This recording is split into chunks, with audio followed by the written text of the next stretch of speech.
2 minutes, 30 seconds remaining.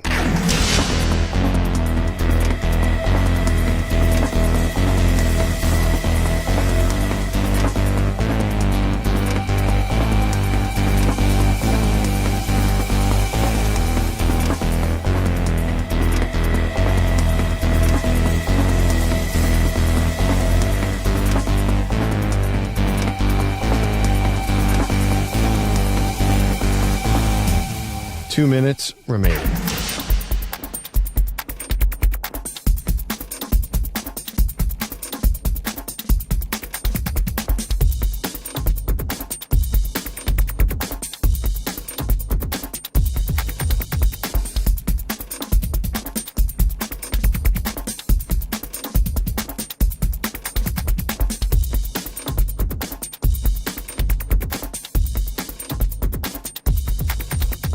One minute, 30 seconds remaining.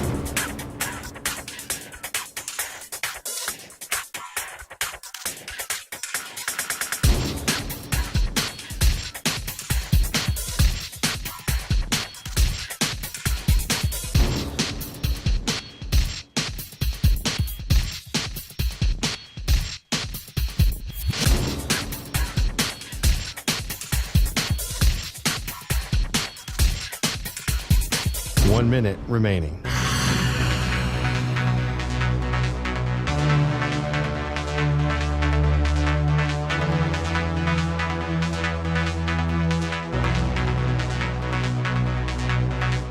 Forty-five seconds remaining.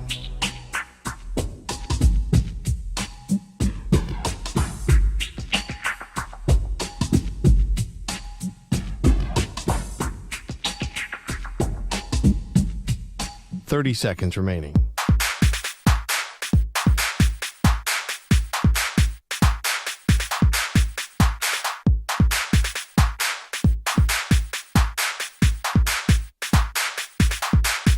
Fifteen seconds.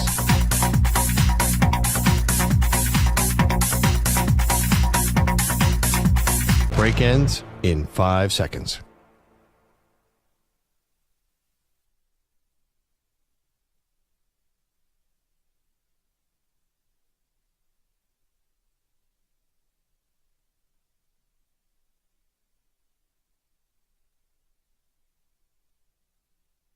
To infinity and beyond.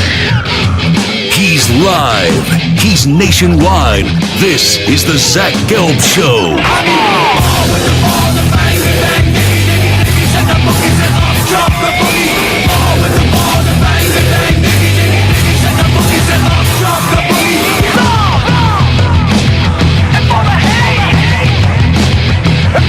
Here's your host, Zach Gelb.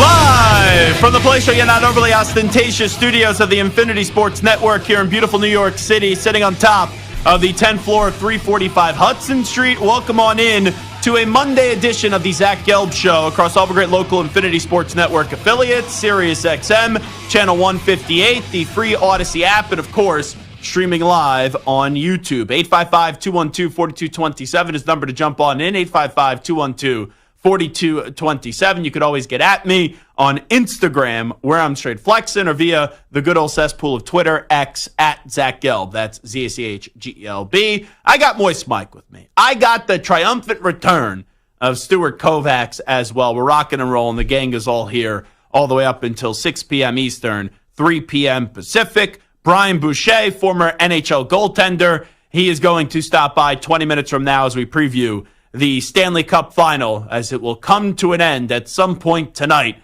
as it is Game 7. And I can't believe that we have a Game 7. You know, once you saw the Florida Panthers drop Game 5 on their home ice, you thought, okay, Edmonton was going to win Game 6 and you would have a Game 7. But if you would have told me on June 13th, right when the Edmonton Oilers dropped the first 3 games of this series, that a few weeks later we'd be heading to a Game 7 of the Stanley Cup Final, I wouldn't believe you for a single second. And I know things could change instantly in hockey, and hockey's like the most unpredictable sport out of the 4 major sports, but it is surreal to me after the Florida Panthers, who are the best team in hockey, and I've been calling them the best team in hockey all year, took a 3-0 lead in the Stanley Cup final, and I get it. Connor McDavid is the best player in the sport. Leon Draisaitl's a top 5 player in the sport. Zach Hyman is an absolute beast. We know what he did this past year, having a career year. I understand how good of a team the Edmonton Oilers are. And I understand how quick of a game they do play. But when you just need to win one game to hoist the Stanley Cup, I would have thought that the Florida Panthers, after getting Spot a 3-0 lead, were going to be able to find a way to do that. And maybe they do so tonight. Because sometimes to win the Stanley Cup, you got to be dragged to basically getting to the gate of being able to hoist the Stanley Cup and then dragged all the way to the back of the line as you're about to fall off a cliff and thinking that, okay, maybe we're not going to win the cup, to eventually get entrance into hoisting that Stanley Cup. And this would be the complete definition of that whole spiel that I just went through. Because when it's 3-0, you could basically taste the Stanley Cup. And now it feels like the Florida Panthers in a win and take all Game 7 Stanley Cup final game of the season. It seems like, quite frankly, that like they have a shot, obviously. Anything could happen tonight and nothing would surprise me. But with how momentum has shifted all the way to the Edmonton Oilers, it feels, you can't say it's house money because you're playing for a Stanley Cup, but there's no pressure on Edmonton. And that's kind of crazy when you go into a Game 7 and there's no pressure on Edmonton, because tonight, when you watch the coverage, ABC, ESPN, what's everyone going to talk about? The two things that are going to be talked about is, do the Florida Panthers have one last fight in them? Do they have one last great showing in them after blowing a 3-0 lead and they're on the precipice of becoming maybe the biggest choke artist in sports history? Like, everyone's going to be talking about Florida choking, Florida choking, Florida choking. And then when you bring up the Edmonton Oilers, it's going to be, what a marvelous comeback this can be. And Connor McDavid, we know he's the best player in the game, and this will put him in the history books and the story and the legend. It will just grow. Obviously Florida can win the game tonight. But when you talk about the greatness of Connor McDavid, and this is where we'll start the show, because I do think the Oilers are going to win tonight. I'm not going to sit here and tell you I'm fully confident in it, but I do feel like the Oilers are going to win. But I just look at some of the big moments in sports where we've seen teams in either a conference final or a championship performance and a chance to win a championship, and you just look at some of those all-time great gag jobs like Major League Baseball. What's the first thing that comes to mind when you talk about choke job? It's the Yankees being up 3-0 in the 2004 ALCS, and they lost to the Boston Red Sox in 7 games. Who was the player you remember from that run? All right, some may say Kurt Schilling with the bloody sock. David Ortiz had so many big moments. Like, that's the player associated with that run. And I know now a lot of people, because of steroids, which I don't view him differently. I still loved watching Manny Ramirez play. I just combined Alex Rodriguez and Manny Ramirez. And then, don't we have a guy that works named Manny Rodriguez too? So I just basically had them all in the same conversation. But you know what I'm saying? The player I remember from that 2004 team at first is David Ortiz. And then you look at, all right, isolated game, Super Bowl, 28-3, the Falcons choking to the Patriots. The player you think of first, yeah, James White had a great game, but the player you think of first is Tom Brady. And then you go into the NBA Finals when the Warriors had the best regular season team from a record standpoint in the history of the league. They were up 3-1 in the NBA Finals. LeBron James, like a lot of people could talk about Kyrie Irving with the shot, his Game 6 performance too, but people remember LeBron James first. So if you go through that pecking order and you're looking for, right, these epic comebacks that have occurred, in the NFL, it was Brady leading that comeback against the Falcons. Brady's the greatest quarterback of all time. In Major League Baseball, you had a Hall of Fame player, the best DH of all time, in David Ortiz, leading that comeback for the Red Sox. And for the Warriors, where they blew that 3-1 lead to the Cleveland Cavaliers, LeBron is the guy you think of first, Some people may argue that LeBron's the greatest player of all time. I think he's the second greatest player of all time. So when you're on the cusp of having these historically great comebacks and these epic meltdowns from the other team, the team that usually wins has an all-time great player. Not just a good, not just a very good, not just a great. I'm talking about an all-time great player. And when you look at Connor McDavid, if he wins tonight or not, he's going down as an all-time great player.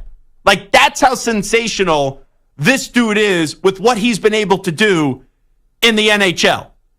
So, in his first decade in the league. So it feels like when you look at those moments, Pat's coming back against the Falcons, the Red Sox coming back against the Yankees. By the way, I loved the eye roll that Stu and Samter both gave when I talked about the biggest gag job in Major League Baseball. And right away, as I was about to say Yankees, you had both of those two guys just roll their eyes behind the glass. But when you go through all that from NFL with the Pats, from MLB with the Red Sox, and also the NBA with the Cavs, and you just feel like what's going to happen, and I ask you to envision how tonight's going to play out, in all likelihood, it's Connor McDavid having a big night, and the Edmonton Oilers going into Florida and winning this Game 7. Like, that's how I just envision this playing out tonight.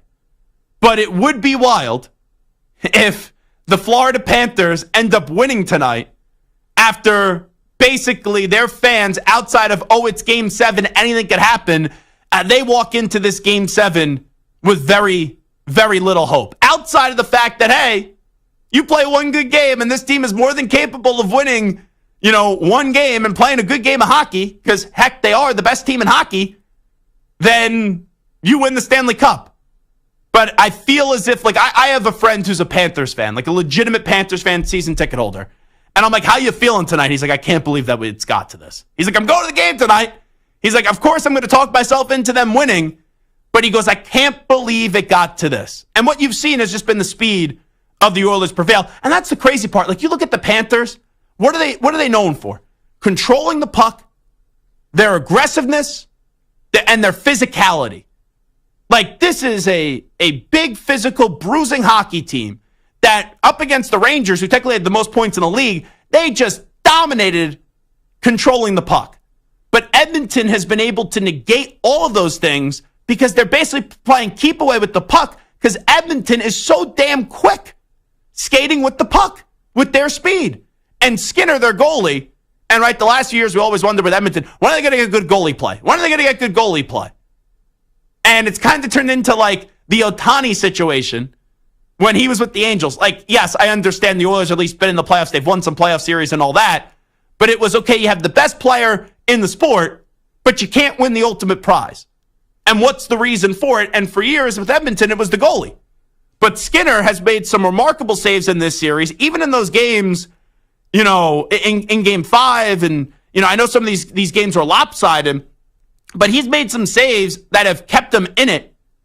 And then, boom, the explosion has occurred for the Edmonton Oilers. And I'll even go back to Game 1. I think it was Game 1. Edmonton, they dominated the shot count. They looked like they were the better team, but they didn't win the game. So sometimes you could get to a series where it's 3-0, and it's an authentic feel of 3-0, and the other team's been that much better. And other times you get to a series where it's 3-0, and it's like, the other team could have got one.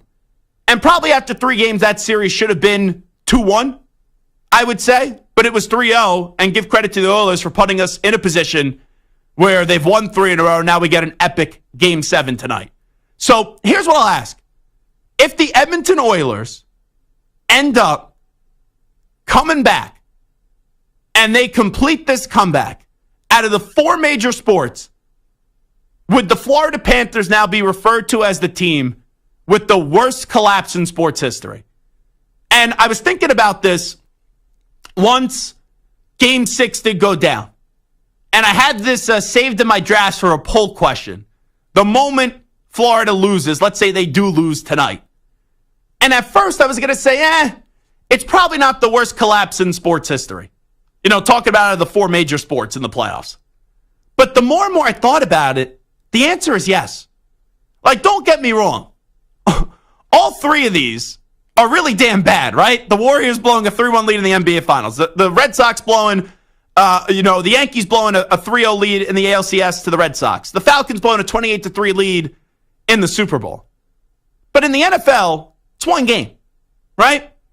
So as bad of a choke job that is, even though I love it being a Patriot fan, I actually think it's more impressive of a choke, I guess is the right way to say this, when not only are you up 3-0, 3-1, but you lose multiple games to blowing that lead. So then we look at Major League Baseball and the NBA, comparing it to, let's just say the Oilers end up completing this. Well, Major League Baseball, even though that's an iconic choke job by the Yankees, and something we'll never let Stu nor Samter forget, it was in the ALCS. I know that was basically the World Series that year, but it was in the ALCS. It's not in the Stanley Cup Finals, it's on the NBA Finals. And in the NBA, the Warriors, if we have to pat them in the head, they were up 3-1. It wasn't 3-0. Like, this is 3-0 in a Stanley Cup final. And if the Oilers win this game tonight, I think it goes down as the biggest choke job that we've seen in sports by the Florida Panthers. Let me ask Samter first. What's your first thought? Oilers win tonight. Is this the biggest choke job in sports history from the Florida Panthers? No, to me it's not. You think about it's happened 5 times in sports history where teams come back from 3 in hockey. 4 times it's happened in hockey, right? So hockey, it's not unheard of. 2014 it happened. 2010 it happened. So like we've seen it. Only one time though in the Cup final, and that was back like in the 1942. 40s. Yeah. Oh, you had the exact date. We've seen it in hockey. And we've seen it recently in hockey, right? So like even in baseball, it was still 20 some odd years ago. We've seen it 3 times since 2010 in hockey. Yeah, but it's Stanley Cup Finals different. Sure. But because it doesn't feel like in baseball or in basketball, because it's never happened, 3-1 in basketball feels more like more of a comeback than 3-0 in hockey almost, to be honest with you. So for me, I'll disagree. If you're comparing it, hey, 3-0 is 3-0 and 3-1 is 3-1. No, I know, but I'm saying 3-1 in basketball I understand what you're saying. Like a bigger comeback than 3-0 in hockey. Okay. Or at least close. So then what is the biggest choke job then? If you're going to say no, I'm just wondering what is the biggest choke job? It probably is Yankees Red Sox. Sorry, one more time your mic cut out. What was that? I know. No, what did you say? No, I genuinely didn't hear you. Oh, I said Yankees Red Sox. Oh, okay, gotcha. I had to mumble it a little bit because I did hear, by the way. Stu, what's the biggest choke job, assuming that this does go down tonight? I think it is this. I think this would be the biggest one, and there are a couple of reasons. First, my first reasoning is that the Panthers are by far the best team in the league. Mm-hmm. They beat the Rangers, who are probably the second best team in the league to get here. So this is like... And they were in the Cup final a year ago, so they had the experience. They had the experience. And they also know what it's like on the opposite side somewhat, because they did come back from down 3-1 last year to beat the Bruins in the first round, to ignite that run. Wasn't 3-0, but 3-1. And my whole thing is like, okay, the Yankees lost in the ALCS to the Red Sox. Big collapse, big choke job, all of that, 100%. But they had won 4 championships in the past decade.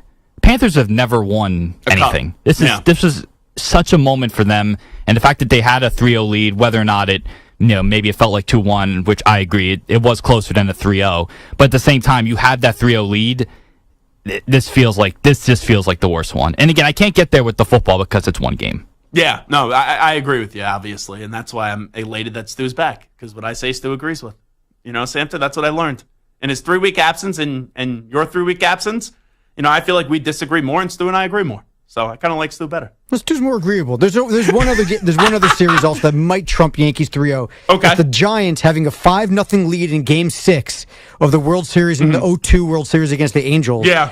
Where they had the lead 5-0 in the 8th inning. Or in the 7th inning. They let up 6 runs in the 7th and the 8th to lose Game 6, and they lost the series in Game 7. That's a big one, too. But the reason why it's not the biggest choke job in history is there was a rally monkey.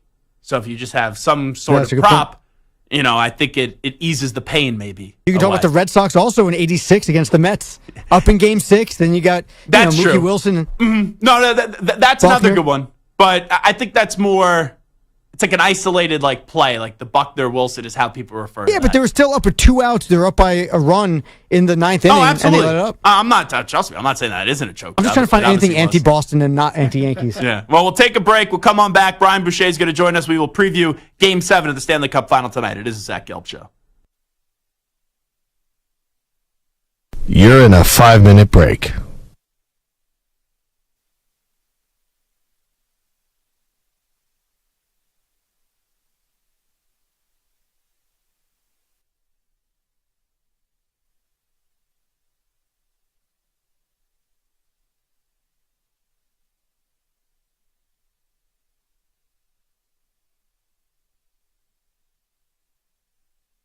4 minutes, 30 seconds remaining.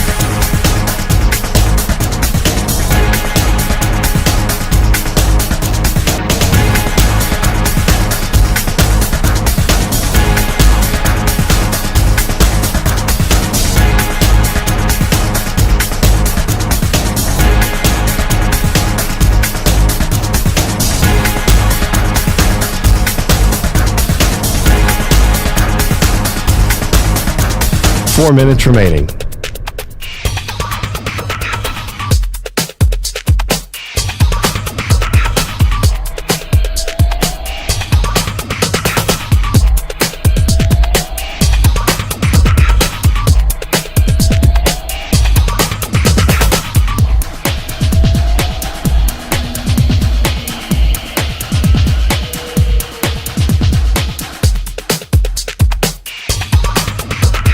Three minutes, 30 seconds remaining.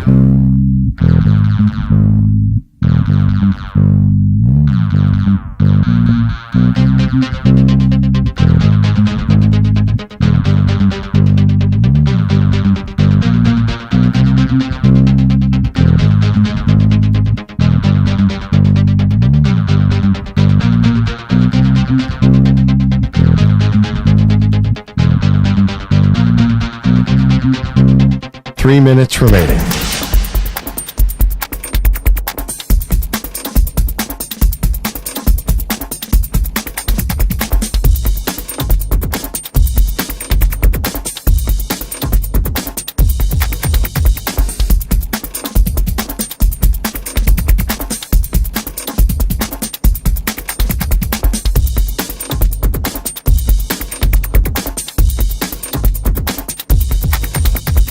Two minutes, 30 seconds remaining.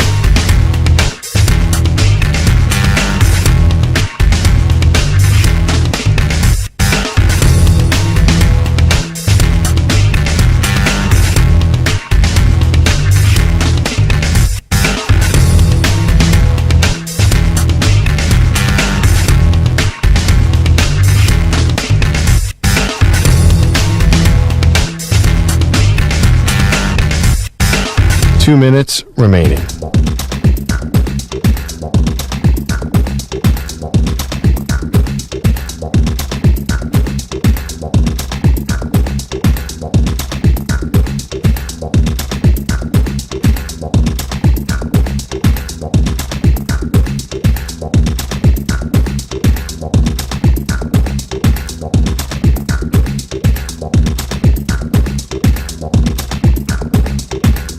One minute, 30 seconds remaining.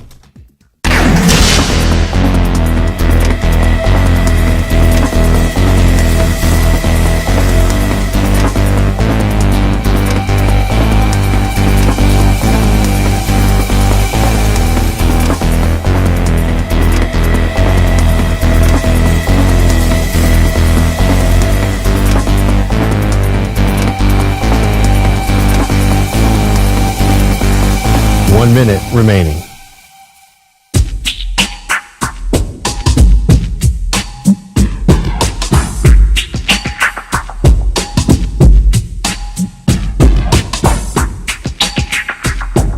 Forty-five seconds remaining.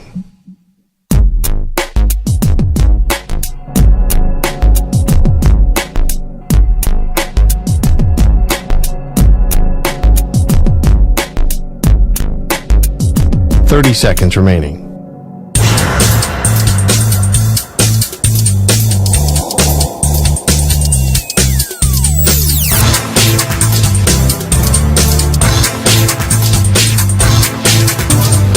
Seconds.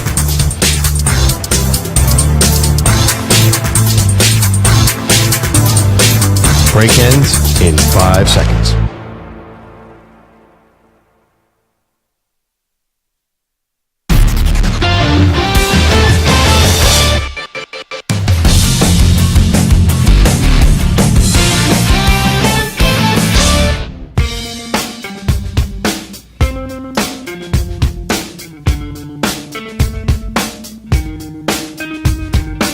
Welcome back to the Infinity Sports Network. All righty, Game 7 of the Stanley Cup Final comes your way later tonight. The Florida Panthers at 1 point were up 3-0 in the Cup final, and now we have a Game 7. Holy smokes. What Connor McDavid and the Edmonton Oilers have done the last 3 games is just surreal. Now joining us is Brian Boucher, the former NHL goaltender, does a great job all throughout the year. NHL on TNT, and he's kind enough to join us right now. Bouch, always appreciate the time. Thanks so much for it. How you been? Yeah, great to be with you. Doing good at the finish line. Can't wait. It's been a long year, but boy, it's gonna end with some drama here tonight. Should be great. Yeah, I thought the finish line was gonna end last week. I can't even believe that we have a Game 7. What have you seen since the Oilers did fall down 3-0 in this series? How they've been able to get these last 3 wins? Well, they played North hockey. They I think a team that has so much skill. They've not tried to overcomplicate their game. They've just gotten the puck north. They've stretched the neutral zone. They've found ways to get their speed game going. And I think for a team that probably fancies itself on trying to create plays and find east-west plays, they just took what was given to them, and not looking for another play, just get it to the net, and they found ways to get pucks past Sergei Bobrovsky in Game 4, and from there the confidence took over. And to be honest with you, I feel like Edmonton, in 5 of the 6 games, probably deserved to win. And the fact that they were down 3-0 in this series, give credit to Sergei Bobrovsky, a big reason why the Panthers were up 3-0, but the Oilers, I feel like, have been the better team for a huge chunk of this series, and finally they're starting to get results. When you talk about Bobrovsky, we know how sensational of a goalie he is, but when you've lost 3 straight, right, there's this whole mental game that gets a part of it. What do you expect from Bob tonight in Game 7? It's a great question, and I don't really have an answer for you. I don't know what we're going to get from Sergei Bobrovsky tonight. The one thing I know as an ex-goalie is that when confidence slips, it's hard to stop that momentum going in the wrong direction. And something has to happen for you to gain your confidence back, whether it's a series of big saves, a key save at a key moment, that can kind of spark you and get you going in the other direction. But for Bobrovsky, I feel like a guy that was just so confident, so calm at the start of the series, getting pulled in Game 4 seemed to rattle his cage a little bit, and he's had a tough time in gathering that confidence back.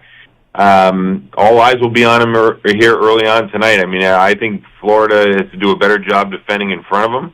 I think Florida needs to score first. I think they need to extend the lead if they do score first and give Sergei Bobrovsky a little bit of breathing room so that he can kind of get his legs underneath him and get his confidence back. But if that doesn't happen, they fall behind. It's one of those feelings as a goalie, like, here we go again, and it's hard to get that confidence when you fall behind. So we'll see what happens tonight. But look, either way, it's going to be a great storyline. If the Oilers pull it off and come back and win this series, the talk will be about McDavid and what this team has done. It'll be a historic moment. And if Florida is able to stop this runaway train that's been going on in the last 3 games and win, that'll be a hell of a story too. So it should be great. Talking to Brian Boucher right now with us on the Zach Gelb Show for a few more minutes. Yeah, that's the thing. It's like I have so much respect for the Panthers. I'm a Ranger fan, and I've been saying all throughout the year, Bouch, that they're the best team in hockey, the Panthers, and I just know how physical they are and how much they control the puck. To see what they've looked like really the last 3 games and how that speed of the Oilers, like you were talking about, it's one of those things when a team is just used to being the run that they've been on the last 2 years, that it looks like their confidence is totally gone, and now obviously momentum is totally on the side of the Oilers. Yeah, and they look slow. They look tired. A team that was so good at possessing the puck in the offensive zone and forechecking and retrieving pucks and winning 50-50 puck battles. They're slow to everything. They're just a step behind, and the Oilers seem to be anticipating where the puck's going next. And the Panthers have had a tough time in figuring that out. And some key players have really gone dry for the Panthers in this series. Like Carter Verhaeghe has been invisible, -9 in the series. I know some of that's empty netter goals against, but a guy that has scored some big goals for his team has been quiet. Sam Reinhart has been quiet. Only 1 goal in this series. Matthew Tkachuk. I mean, I know in the second half of Game 5 he looked terrific, but aside from that, I can't say that I've noticed Matthew Tkachuk in this series. Sam Bennett, I guess you could say the same thing. And then their third and fourth line has been nowhere near as good as Edmonton's depth. So if it wasn't for Evan Rodriguez and Alexander Barkov, who knows? And Sergei Bobrovsky. I mean, who knows? This could have been a way shorter series, but they're alive. They got a chance. All they got to do is win one game. We'll see how it goes. But there's no doubt that the speed and the confidence of Edmonton is taking over here in this series. We know momentum's a real thing, right? As talk show hosts, analysts, right? People that follow the sport, everyone talks about momentum in a moment like this. I know you got hurt in that comeback against the Bruins when the Flyers were down 3-0 in that series. It ended up winning in Game 7. But did you guys at all feel in that locker room a total momentum shift? And when did it occur when you look back at that series? Yeah, it's funny. When you look back on it, you can feel the momentum. You feel good about yourself. But it's funny, when you're on the side of where it's going well for you, you don't feel like the momentum carries from game to game, like when the puck drops. Like, it hasn't carried over it's 2 days in between games. You don't feel like it carries. But there's something about it where you get the breaks almost all the time in those situations. Like, you'll get the hit post that the puck stays out, and then you go the other way and score. And then when you look back on it in hindsight, you're like, yeah, boy, we really did have the momentum. But in the moment, you don't feel it. You feel confident. You feel good. You kind of earn your breaks. But I don't know that you feel it when the puck drops. Now, for Florida, they probably feel like it's slipping from them. And I've been in that situation, too. In 2000, we were up 3-1 in the New Jersey Devils in the Eastern Conference Final, and we couldn't get it done. And when I look back on that, it felt like everything that we were trying to do, we got in our own way. And so, yeah, I mean, momentum is certainly there during the game, but you got to find a way to kickstart it each and every game in order to get it in your direction. And I feel like we did it in that Boston series with the Flyers. And I feel like Edmonton's doing it right now. They found something, and each and every game that they start, they're finding a way to get momentum back in their favor. It may seem like a silly question, Brian Boucher, but when you're down 3-0, clearly you got to win or you're done. And then Florida would win the Stanley Cup. But you're pressing, right? It's all hands on deck, and you know what the job is. I wonder at all, and obviously they know what's at stake tonight. If the Oilers exhaling after Game 6 maybe impacts them into Game 7 tonight, just with the mental grind it's been the last 3 games. Well, here's the thing. I see, when you're down 3-0, I think all pressure is off you. I think the mentality is, just relax, play. Let's just go have fun. That's almost that. I bet you that's the message in almost every locker room, every situation when you're down. Every team I've played for, when you're down like that, guys, let's just relax. Let's just go out and play, right? And you leave it all out on the ice. And if you give an effort and you lose, then you tip your hat to the opposition. I think the pressure was all on Florida in Game 4 because they knew that if they lose Game 4, now the pressure really is on them to close it out at home in Game 5. And then what if you don't close it out in Game 5? Now what? So the pressure has always been on Florida from the minute it was 3-0. And what Edmonton now, I think, is going to feel, finally, for the first time, they may feel a little bit of pressure because I don't know of anybody that I've talked to that says Florida is winning tonight. So Paul Bissonnette, I think I saw someone said that he predicted a 4-3 Panthers win. He may be the only person predicting that. I think everybody's expecting Edmonton, and those expectations sometimes can create pressure. How will Edmonton handle it? We'll find out tonight. How would you put it into words, Boosh, if they do this, where they complete the comeback and McDavid, we know he's the best player in the sport. If he's the one that kind of leads this comeback and they're able to come back from down 3-0, how would you put that into words, what this does for the legacy of McDavid and what it really means for the sport? Well, it'll be the greatest comeback in Stanley Cup final history, and it may go down as the greatest series ever. I mean, I wasn't around for the 1942 Toronto Maple Leafs comeback, so I can't speak to that, and that may have been a heck of a series. But this will, no doubt, be the greatest Stanley Cup final ever in modern history. And Connor McDavid, who is the best player in the world, on the face of the planet, he is the best, will cement his legacy with this win. And this could catapult him to multiples, is what it could do. And it'll be a heck of a moment for the league. It'll be a heck of a moment for a franchise that had a heck of a run in the 80s, and but it'll also be a heck of a story if Florida finds a way to stop the bleeding and win. So which is why sport is the greatest of reality TV. We do not know what is going to happen tonight. As much as we can think we know or predict or anticipate, you drop the puck, anything can happen. And I can't wait to see how Edmonton responds, and I can't wait to see how Florida responds. It's going to be a heck of a night. Two more for Brian Boucher. How about on the goalie side for Edmonton with Skinner? He's really taken his game to the next level. What have you seen him improve on? You know, he doesn't have to be great. He just has to be adequate. And we've seen enough goalies here in recent history where that just needs to be the case. Go back to 2010, Antti Niemi for Chicago, got it done. Darcy Kemper got it done for Washington. Aiden Hill got it done last year for the Vegas Golden Knights. So goaltenders that aren't of the highest ilk, you just have to do their part. And I think if you go back to Game 4, when the Oilers got up 8-1, and you watch that third period, and the Oilers gave up a lot of quality chances in that third period, and that score could have been 8-3, 8-4 at the end of the game, and people may not have paid attention. It's not a big deal, but I'm telling you as a goalie, he had so many quality opportunities against him, and Skinner locked in, and he focused on that third. He gave them nothing. He robbed Matthew Tkachuk on an empty net one-timer, so that frustrated Tkachuk. And I think in that game, in that moment, in that third period, Skinner, it proved something to him, and he got momentum on his side and his confidence back. So give credit to him. He could have easily just kind of floated through that third period, and if it goes to 8-4 and they win 8-4, yeah, they get the win, but is Stuart Skinner the same goalie that we're seeing in Game 5 and Game 6? I don't know. Maybe not. He's found his game, and he's found it at the right time. Well, last thing I'll ask you, obviously, with what you said, it sounds like you're going Edmonton tonight, but how do you see the game kind of playing out, and what kind of game do you think we're heading to with this Game 7? Well, I mean, if I don't bet it, but if I had to bet it and I was putting my own money on it, how could you go against what Connor McDavid's done? I mean, I know last game he didn't have a shot on goal and he had no points, but he's got 11 points in the series. He's put this team on his back. It seems almost impossible that it's not going to go his way in this game. But in saying that, if Florida scores first, the team that has scored first has won 5 of the 6 games in this series. There's been very little lead changes in games. So the team that gets up pretty much is the one that wins.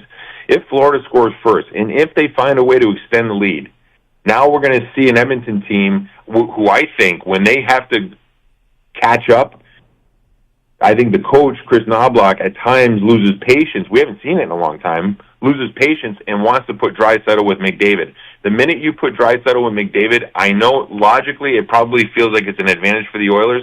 I don't think it is. I think it hurts the rest of their lineup. I think they're better when they spread them out, and they spread them out by playing with the lead. So get Edmonton behind, get them chasing, get them pressing. And who knows? I mean, it's a game that Florida hasn't gotten to at all since Game 2, in my opinion, of the series. If they can get to it, maybe they can frustrate them. But like I said, I mean, if I had to put my money on it, which I'm not, it would be Edmonton I'd be going with. You know what it feels like? Like, you look at some of the biggest sports comebacks ever, in playoff, like NFL, Super Bowl, Brady coming back from down 28-3. David Ortiz with the Red Sox coming back down 3-0 against the Yankees in the ALCS. LeBron coming back from down 3-1 with the Golden State, going up against the Golden State Warriors. When you have moments like this, you usually have an all-time great player, and that certainly is Connor McDavid. Yep, that's exactly it. It's usually a star right in the middle of it, and that's why it feels like it's McDavid's time. This probably, from a sports standpoint, maybe if you could take all the other sports, I don't know, I'm not huge in other sports, but the Red Sox in 2004, I feel like it would be that comeback, right? It was 2004 that they came back when Dave Roberts stole second base. It would be that moment. It's as big as this. It's as big as that, in my opinion. Yeah, I have two producers with me that are Yankee fans, so they're like mother bleeping you right now. They're not happy with you, Brian Boucher. But always tell them they won plenty. It's all good. They can relax. Yeah, that one still hurts them right at the heart to this day. But Bouch, enjoy Game 7 tonight. We appreciate you carving out some time with us today. All right, you bet. Thanks for having me. There you go, Brian Boucher joining us live on the Zach Gelb Show, day of Game 7 of the Stanley Cup Finals. A great job all throughout the year covering the sport for TNT. Ack, let me ask you. You've been around a long time. Does Edmonton get the job done tonight? I would lean toward them, and this is my reasoning why. It's not that I don't have faith in Florida, but obviously you don't know what you're getting in Sergei Bobrovsky. So that's, to me, is the biggest factor of the series. Edmonton has the best player on the earth. You combine those two factors, the momentum, and I just wonder, I think the day off helps Florida, but I wonder if they ran out of gas. You know what? I should have asked this to Brian Boucher. Get him back on. McDavid wins the Conn Smythe either way tonight, right? I don't know. What happens if, a Matthew Tkachuk has a hat trick? Yeah, fair. So he's probably the leading contender at this point, but, I wouldn't put it past anybody on Florida should they win if somebody had a really big game. Would this be the biggest choke job out of the four major sports in the playoffs? Like we talked about, the Pats coming back 28-3, Yankees, Red Sox in 04, and then the Golden State Warriors and the Cleveland Cavaliers in the 3-1. I want to stop short of saying it's a choke, but I don't know how else you would classify it. To not get it done on the big stage, you're cruising with a 3-0 series lead, and you're looking for your first Stanley Cup in franchise history. And I don't know if they took the foot off the gas pedal and just couldn't get it back on, or, momentarily did that, and now it was like, time, but I think you'd have to put it there. It really seems like Game 5. Like if Florida does not win tonight, you look back at Game 5 and you go, up 3-1, cup in the building, on your home ice. Once you lose Game 5, you knew you were going to lose Game 6. Well, I also think, look, you could lose Game 4. You say, all right, they were hungry, they were desperate.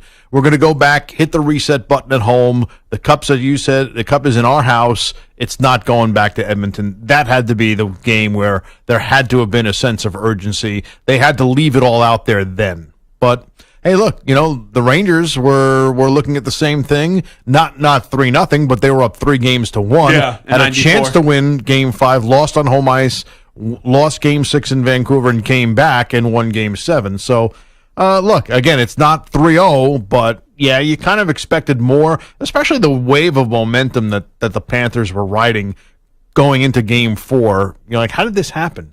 And they got to get their mojo back. If they don't get it tonight, it's not an easy thing. It's going to be a Connor McDavid party down in Florida. Yeah. It is the Zach Gelb Show on the Infinity Sports Network. Come on back. We'll talk about the craziness yesterday at the Travelers Championship where Scotty Scheffler wins once again. But first up, you just heard his voice. Here's the latest update with the Ackman, Rich Ackerman.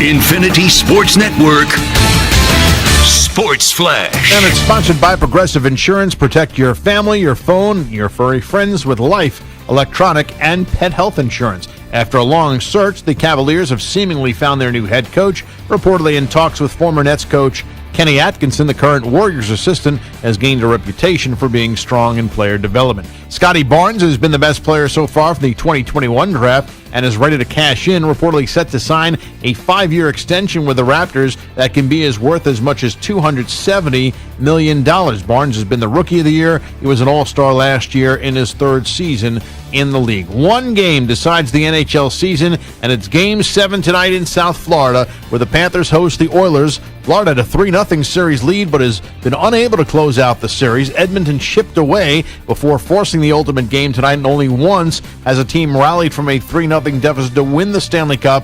That was back in 1942 when the Toronto Maple Leafs did it, and the Panthers trying to avoid being the second team to collapse to such proportions. I'm Rich Ackerman. This is the Infinity Sports Network. Follow us on X. Our handle is INF Sports Network. That's INF Sports Network on X.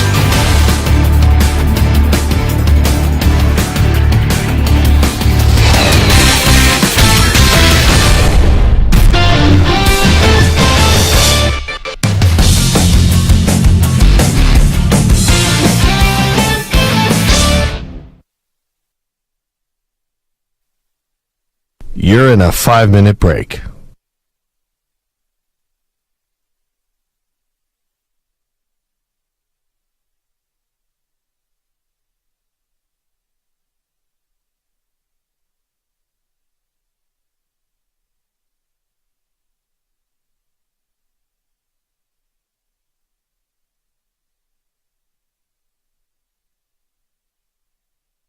Four minutes, 30 seconds remaining.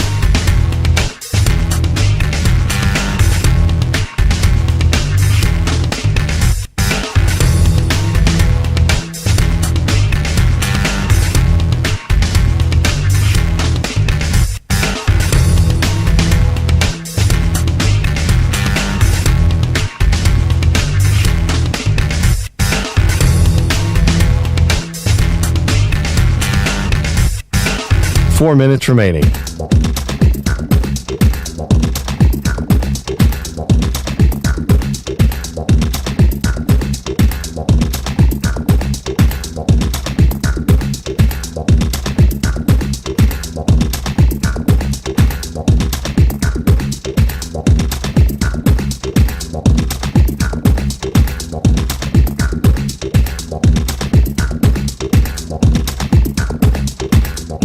Three minutes, 30 seconds remaining.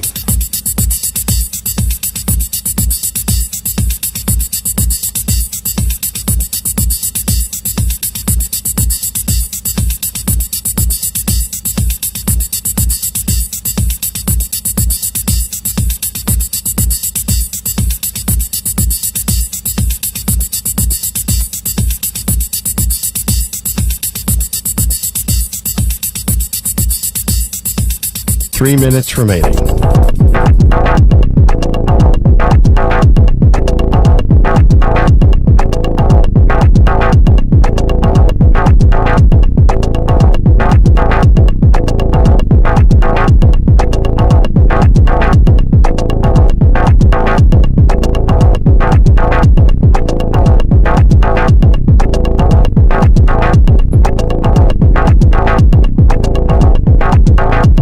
Two minutes, 30 seconds remaining.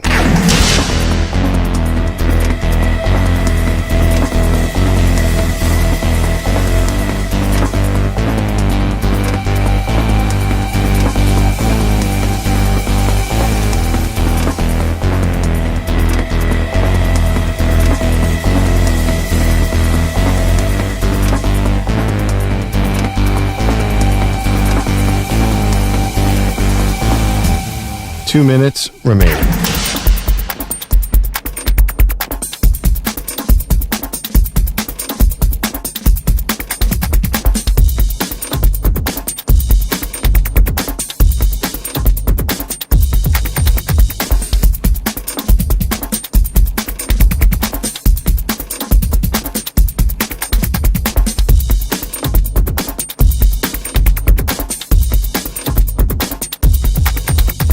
One minute, 30 seconds remaining.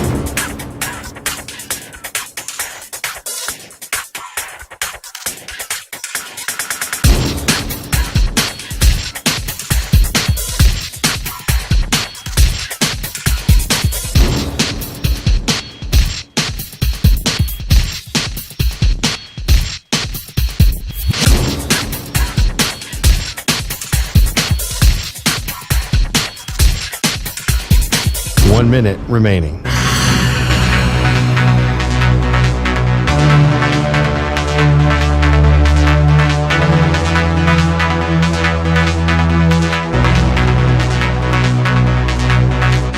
Forty-five seconds remaining.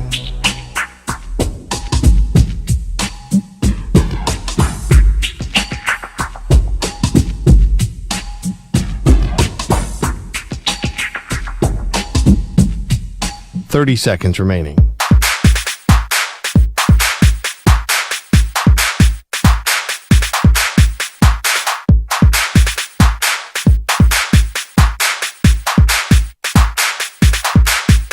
Fifteen seconds.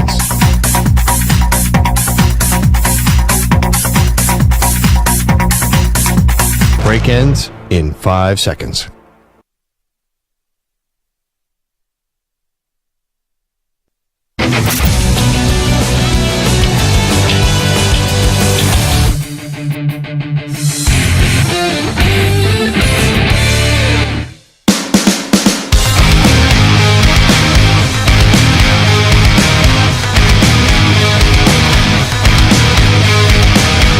Listening to the Infinity Sports Network. Yo, it's time to ask the pros, where you, the listener, get to ask us a question right here on the Zach Gelb Show, brought to you by O'Reilly Auto Parts. Simply tweet your question at INFSportsNet or at Zach Gelb using the hashtag AskThePros. Be listening later in the program, and we might answer your question. Think O'Reilly Auto Parts for all your car care needs. Get guaranteed low prices and excellent customer service from the professional parts people at O'Reilly Auto Parts. O'Reilly Auto Parts. I was watching the Travelers Championship yesterday, And what an epic final round in Cromwell, Connecticut. So Scotty Scheffler now has 6 wins in the calendar year of 2024, which is just bonkers. And the one people remember the most is the Masters, obviously, earlier this year, the first major of the calendar year. And then after that, I think the thing people remember the most about Scotty Scheffler is actually at the PGA Championship where, yes, he did not win, but he got arrested trying to get to the PGA Championship when you had, unfortunately, a casualty occur. I believe it was in an accident, and then security was blocking off the one entrance at the Valhalla Golf Club, and then somehow he wound up in a jail cell. Well, I thought it was very fitting yesterday that you had cops and security invading the 18th green as Scotty Scheffler was trying to hit a putt to win the Travelers Championship. And when that was happening, you had these dopey protesters. What was it like? What were they protesting, guys? Like oil, I believe. It was just like so stupid. What was going on? Like, have your causes, speak up for what you want to believe in. And I understand you do that at a sporting event because it's going to garner a ton of attention. But it doesn't make me say, I now believe in the cause of the protesters even more. It's like a bunch of morons are basically ruining my Sunday as I'm trying to watch a sporting event. At least they weren't like the knuckleheads in, I think it was Minnesota. Remember that girl that glued her hand onto the court? At least they didn't glue their hands to the grass in Cromwell, Connecticut on the 18th, but they had all these smoke bombs. Like, where was that? I'm not usually like a where's security guy kind of guy, because I understand it's not an easy job. But how do you bring smoke bombs, pretty much into the Travelers Championship? It was crazy. And, I get it. CBS is going to pan away. But can you actually show me what's going on? Let me see what's going on. We all know something's happening. Let's not pretend like something isn't happening. I know people are going to say, you don't want to highlight these morons even more because then it gives people a bigger platform. It's already happened. You knew you were going to have a delay. You knew they still had to finish up 18. Now, here's what I think happened with Scotty Scheffler. It's the first time you've seen him rattle. I think because of what happened at the arrest at the PGA Championship, he saw the cops running on to tackle these dopes that protested, that gave him a little PTSD. Get him back to being in the slammer. And he knew where those protesters were going. It was right to the slammer. So I think Scotty Scheffler is like, I don't want to go back to prison or even have that thought of me going back to prison, which I'm sure it wasn't that miserable of an experience for Scotty Scheffler. I don't think he was next to Big Bob like in Harold and Kumar. If you want to go back to, what was that? What was that? The White Castle thing. What was that show? It was called Harold and Kumar, right? That movie? I don't think it was like a Big Bob scene for Scotty Scheffler, but I think that's why he got tense a little bit and just missed that putt, where eventually his good friend Tom Kim drains it, and he had the mental toughness, but then in the playoff, the one-hole playoff, as they moved the pin and everything from all the craziness that did happen a few moments before Scotty Scheffler was able to win. But when you get past the entirety of the dopey protest and it getting into a playoff, I was thinking about one thing yesterday. Because Scotty Scheffler is without question the best golfer on the planet. I don't think he's the face of the sport because he doesn't have a great personality. But right now, he is by far and away the best golfer. I would actually say the face of the sport right now in some bizarre way is Bryson DeChambeau, even though he's playing on Live Golf. And it could be an immediacy bias. I will recognize that. But you think about just being able to utter that sentence into the microphone is wild, because Bryson DeChambeau was like a villain and was hated 2 years ago. And now with how he performed at the PGA Championship, I think he got people back in his good grace, and then he won the U.S. Open. And it's like, we all love Bryson DeChambeau. But when we talk about Scotty Scheffler winning six tournaments already in the year of 2024, and one of them being the Masters, the prevailing thought that I had the other day was, man, it just sucks that we have this divide with Live Golf and the PGA Tour. And I know that it was announced, right? There's that financial merger, and people keep on telling us what it's going to mean. No one knows what it's going to mean. Where we were a year ago to where we are now, People keep on saying, oh, it's close to finding out the details. When are we going to find out the details?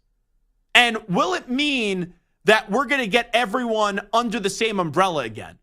Because as someone that is a casual golf fan, I play golf. I definitely watch all 4 of the major championships and a few other events throughout the years. Like, I wouldn't say I'm a golf purist, right? I'm not going to sit here and pretend like I know each and everything about the sport, but I do enjoy watching golf. I think when you get a little bit older too, right? It's like just sit down on a couch on a Sunday, watch the final round, have a beer, have a cocktail, and you just get to watch and yell at the TV, and it's basically like, leave me alone to everyone else. I think that could be part of it as well. But all I care about is getting the LIV guys and the PGA Tour guys back under one umbrella, where even if they're not competing consistently against one another, that we just get to see them more together outside of the major championships. Because it sucks that a lot of these LIV golf guys, they're kind of like in obscurity. That we only talk about them at the major championships or if something crazy happens at a LIV golf event. And think about how wild this would be for the sport when you have Scottie Scheffler dominating and winning 6 championships, if all those events are able to happen up against the LIV golf guys as well.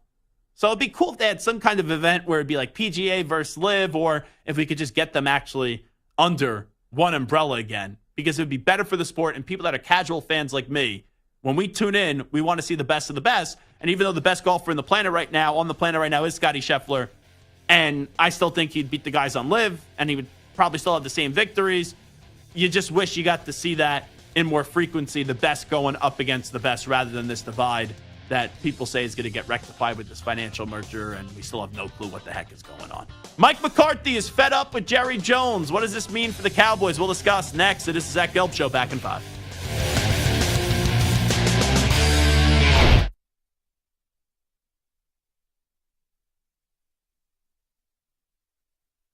You're in a 5-minute break.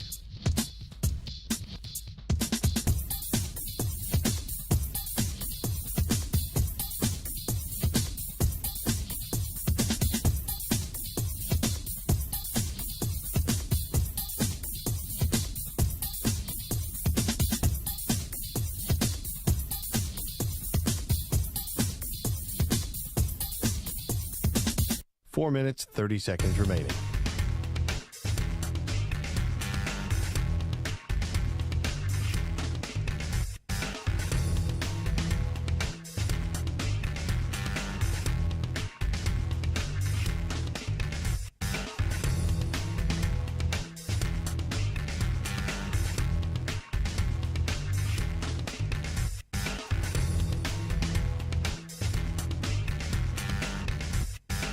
Four minutes remaining.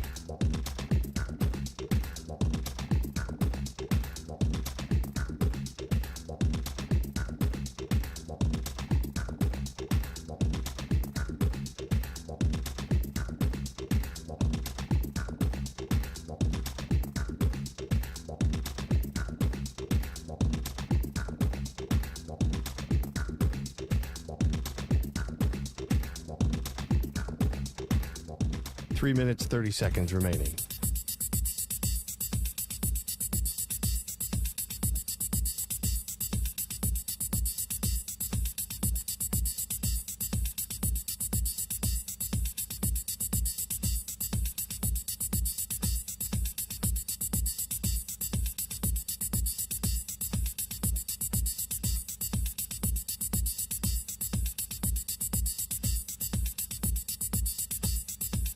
Three minutes remaining.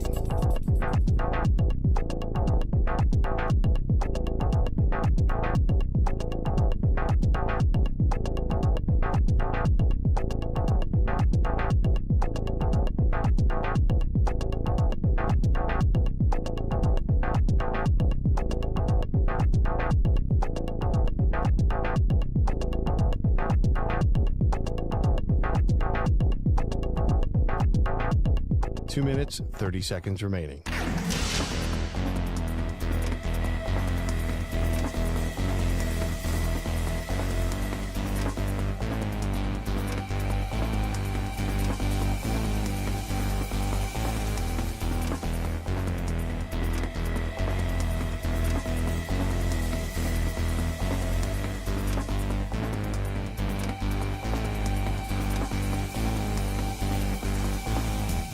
2 minutes remaining.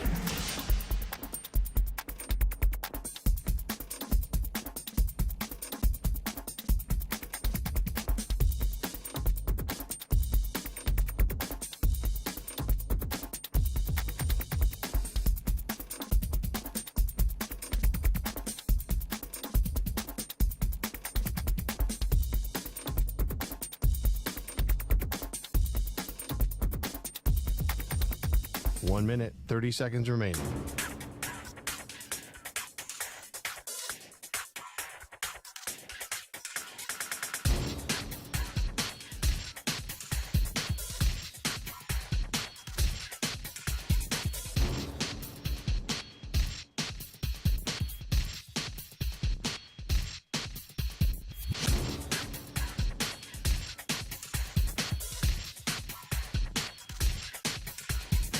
One minute remaining.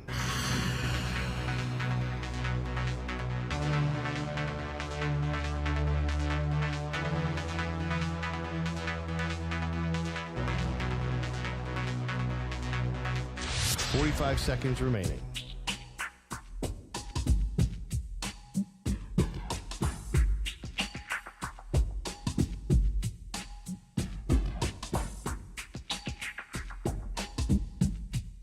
Thirty seconds remaining.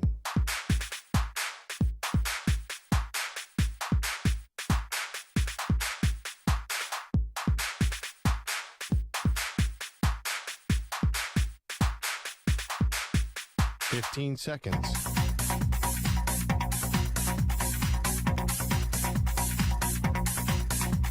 Break ends in 5 seconds.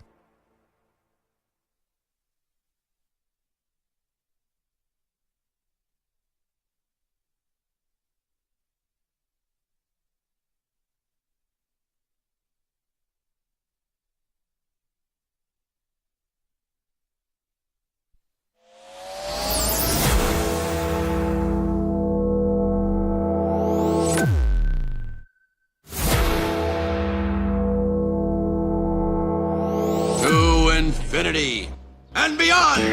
He's live. He's nationwide. This is the Zach Gelb Show. Alrighty, rock and roll in hour number 2 of our radio program. It is the Zach Gelb Show on the Infinity Sports Network. You know, you guys will find this funny.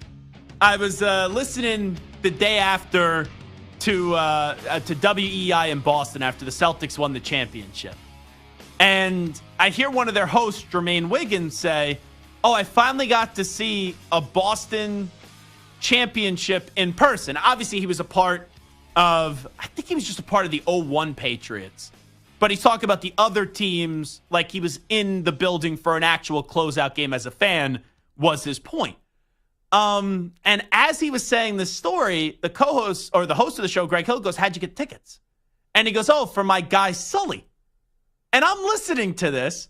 Now, Sully in Boston, right? Kind of stereotypical Boston name. So I text Sully and I go, "Are you buddy, our friend Sully," you know, that we've obviously met through Andrew Perloff, as Andrew Perloff and Sully are dear friends. And Sully is one of one, right? Sully's like the most connected person, I think, on the planet. You need to go somewhere, you know, game, you need to go to a restaurant, you need to network with someone. You could just drop Sully off in the middle of nowhere, and Sully will become like friends with the entire city. Like, seriously. Sully is this gregarious, unbelievable, kind-hearted human being. So I text Sully, I go, "You got Jermaine Wiggins into the NBA Finals?" He's like, "I have no clue what you're talking about." So it was just some other, I guess, Sully in Boston. And the way that the host of the show, Greg Hill, said it, I thought for sure it was our Sully. Because he was like, "Oh, yeah, I got to meet this Sully guy. He seems like it's just like the most fun guy that is around." So now I wonder who this other Sully is. Or do you think that Samter, you know how Sully is. Sully doesn't want any credit. Sully doesn't like to boast about his relationships and gloat a little bit. Do you think that this is Sully saying, "Hey, I know that you heard that it was me, but I don't want to take the credit for getting Jermaine Wiggins into the building"? Is this Sully just being a little silly, maybe, with us? No, I think Sully likes to kind of take a step back. He doesn't want to be the face of any of these things. Yeah, I think he legitimately just doesn't want to be, unless he mentions it himself. He just kind of likes to. But Jermaine Wiggins mentioned it on the radio. So I texted Sully, and all I said was, "Did you get Jermaine Wiggins into the game?" I heard I heard that was a Sully, and he goes, "No, it wasn't me." So I don't get why he would lie about that. I don't think he's lying, to be clear, but it wouldn't shock me the mensch that Sully is if he was just kind of saying, "Nah, I'm not gonna take a acknowledgement of it." My text was, "You got Jermaine Wiggins in last night to the game?" He goes, "Nope." I go, "Oh, I was listening to his show this AM," and he was like, "Sully got me in last night," and I was like, "Wait, is this the Sully?" And he goes, "Well, I am the Sully, but shocking, there are a few imposters out there." And I said, his Sully is a fraud, and then Sully said hard facts. So I'm going to say I believe Sully about 70% that he did not get Jermaine Wiggins into the NBA Finals. Because Sully, I was giving him a hard time when he told me he was going to the game. I did say, "Oh, where's the invite?" He goes, "Send me your Venmo, pal." He goes, "I'll charge you what it takes to get into the building," which is a very fair response. I wasn't looking for a freebie or anything like that. Anywho, let's get into this Ty Dunne story. So Ty Dunne's going to join us later in the week. He does a great job, and he writes for golongtd.com. This is going to be a pretty big compliment I'll give Ty Dunne. Like, Santa, if I ask you, great NFL writer, who's the first great NFL writer that you think of, let's just say the last, 15, 20 years? Peter King. Right? It's without a doubt Peter King. And when you think of Peter King, I'm assuming we're on the same page here, but you think of someone that in a hot take society, opinionated society, where it's clicks and just get things out, and some things are legit, some things get, the context isn't taken into consideration. When you knew you were reading Peter King, you knew it was going to be well-researched.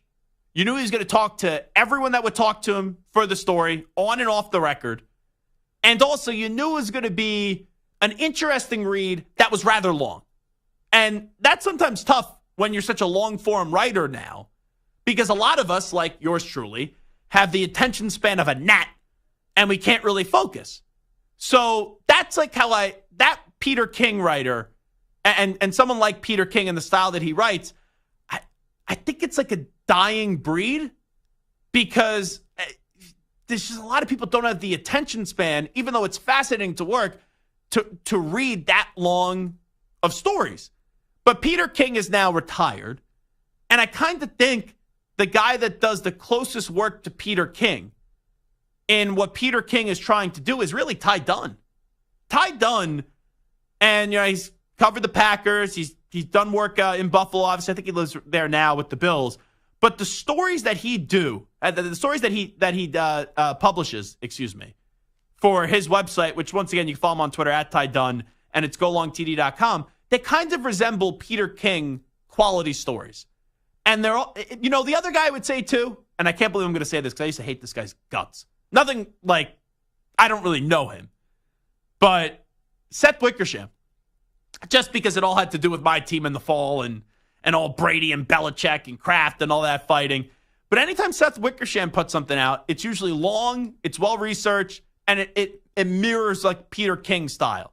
So I would say Wickersham and Ty Dunne, that if they're getting ready to write a story about an NFL team, you're screwed, right? And Ty Dunne did that whole piece on Sean McDermott, right? And the whole 9/11 speech that he gave, which was an absolute disaster.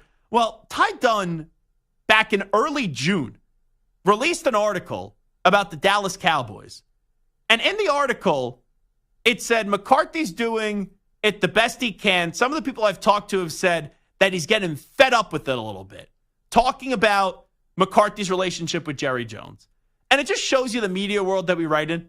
Here's Ty Dunne, publishes this long-form article, this wonderful article, and it was in early June. And over the weekend, you see all these aggregators post, and I don't have a problem with aggregators. I know a lot of people in our business like to crap on the aggregators. And they're like, oh, they just steal my stuff. Blah, blah. I think it gets the word out, right? We get aggregated a ton. It gets the word out more about the show and the work that you're doing. Would you rather have the views go on your account and all that stuff? Sure. But I think even though it could be a little bit slimy sometimes, the aggregating business, I do think it's more beneficial than not, personally. But here's Ty Dunn, who writes this great article in early June. And then over the weekend now, it was June 23rd when I saw it yesterday, where this starts to blow up. So McCarthy is reportedly getting fed up with Jerry Jones undermining him, per Ty Dunn. I don't blame him. And I don't think that is false. Like, think about working with Jerry Jones, who is the face of the organization. He's in the Hall of Fame. He, runs the personnel. I know Will McClay and Stephen Jones have a much bigger role now. But this is the guy that wants to do everything in the organization. And quite frankly, Jerry Jones the last few years has put together a good roster, but his teams haven't been able to win. But Jerry Jones creates so much unnecessary drama, with Dak Prescott, even with Micah Parsons, CeeDee Lamb. I've said this for years. The Cowboys, I really do believe under Jerry Jones, they care more about stirring up the drama. And that's how they think if it's a successful season or not, compared to actually the wins that you need to go be a great franchise, right? And go be a team that people actually take you seriously. So it wouldn't shock me, Mike McCarthy, I guess you could say he's more of a buttoned-up kind of guy. He gets fed up because it creates a lot of questions that he has to answer. Now, you got to put your big boy pants on, right? You're getting paid a hefty contract, and you got to go get the job done. But that doesn't shock me, Samter, that Mike McCarthy, I don't think it's a great article by Ty, but I understand, hey, it's in the summer, people looking to talk football and all that stuff. But quite frankly, I don't fault Mike McCarthy for being fed up with Jerry Jones, but then I would say, if you're fed up with Jerry Jones, that's fine. It's not the reason why the last 3 years your teams have got 12 wins, 12 wins, 12 wins, and then they couldn't get the snap off, in that wild card game up against the Niners. They beat a bad Bucs team that was 8-9, and then Dak and your offense just crapped the bed after Tony Pollard did go down with that injury up against the Niners, where their defense was phenomenal in that game up against San Francisco. And this past year, right, the Packers, they just got in the postseason, right? They're loving life. They weren't expected to be a playoff team before the year started, and they steamrolled you on offense and defense. So Mike McCarthy can be fed up with Jerry Jones, and that could be true. But also, like Mike McCarthy, you being fed up with Jerry Jones, I could understand it. But Jerry Jones hasn't been the reason, in my opinion, the last 3 years why the Cowboys have basically urinated down their right leg when they get into the postseason. Like, the rosters have been good enough. You win 12 games in this league.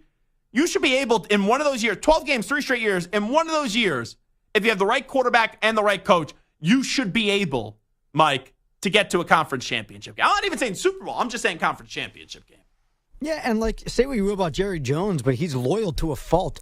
I think a lot of other owners probably would have fired McCarthy a couple years ago, maybe, for all the different playoff failures. It seems maybe not a couple years ago, but McCarthy would have been fired from a lot of teams already for sure. I would think after this year, because it's weird. He exceeded expectations when he got there, winning 12 games. Then you win 12 games again, then you win 12 games again. All right, initially you were overachieving, and quickly now you're underachieving. But no one really expects the Cowboys to be that team that gets to the Super Bowl. I would say the worst one, actually, was the second year of McCarthy, because even though they couldn't get the snap off in the first year, and then this past year, the Packers just annihilated them. That second year, and you know me, I'm as critical could be with the drama Dallas choking Cowboys. I'm just realistic. It's not being critical. I actually thought the Cowboys were going to beat the 49ers in that divisional round game. And their offense was just brutal. Defensively, they did a great job up against that 49ers offense. But that offense was just terrible. It was rancid in that divisional round game. So, yeah, probably in most cases, I would say McCarthy's probably fired after last year. But then yet again, here's what the Cowboys are doing. They're lining up their quarterback and their coach to hit the open market at the same time. And they're punting and kicking the can down the road until they have to make that decision. Because Dak's in the final year of his deal. Now, Dak will hit free agency next year if he wants to because he has a no-tag clause. So I think that's more Dak maybe wanting to leave than the Cowboys wanting Dak to leave. But for Mike McCarthy, it's kind of how, remember Jason Garrett, you talk about being loyal to a fault. Jason Garrett was there for a long time. And they waited for the contract to expire to then say they were moving on from Jason Garrett. So maybe that's what happens with Mike McCarthy unless he does something just outstanding this year, which I don't think anyone believes that's going to happen. But Jerry Jones said they were all in. And if I'm a coach, I'm expecting to be all in. They're not even close to being all in. Like that team had like one pinky toe in the water in this offseason with their approach. This team didn't get better. The Dallas Cowboys got worse. So let's do this, Samter. You give me a coach. I'll give you a number 1 to 10. Coaches that are on the hot seat, where their hot seat meter probably is entering this season. 1 being frigid cold, no chance they get fired at the end of the year, or 10, their underpants are already on fire. Their underpants? Yeah. Yeah. Underpants, underwear? Do we say underpants anymore? I think underpants is still acceptable. All right. Yeah. I haven't said underpants in quite a long time. I think that's the first time that's come out of my mouth in a while. How about the guy we were just talking about, Mike McCarthy? That's at a 9. A 9 out of 10. Yeah, 9 out of 10. Because he has a good, like, they still have enough where they should make the playoffs. You know, could they win a playoff game? Sure. But when you go into this season basically as a lame duck coach, I don't think there's enough that you're probably going to be able to do to get a contract extension. McCarthy's been good in Dallas, but good's not what Jerry Jones is looking for in his older years. He's trying to, you would think, he's trying to get back to a Super Bowl and win a championship for the first time since 1995. But he does have 3 straight seasons, and it's only 3 seasons with the Cowboys, of 12 wins. So that's why I put it at a 9 out of 10. All right, how about my former head coach, Robert Saleh? Oh, 10. This guy has done nothing but lose.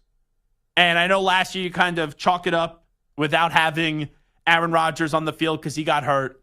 But I thought he botched the whole situation last week, and it reminded me of Sean McDermott, where he's clearly not happy with the player not being there, but there's only so much he could say, but he could have done a better job in making sure the toothpaste was kept in the tube, except he slammed the toothpaste, let the toothpaste go all over the counter, then tried to put the toothpaste back into the tube.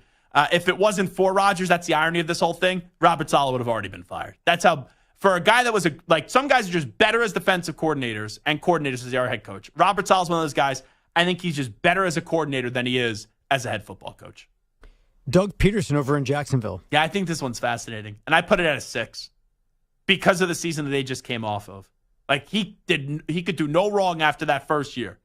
Right? Save the Jaguars. They went from the laughingstock back-to-back first overall picks, and you get rid of Urban Meyer, and then boom, Peterson has them in the playoffs and they win a playoff game.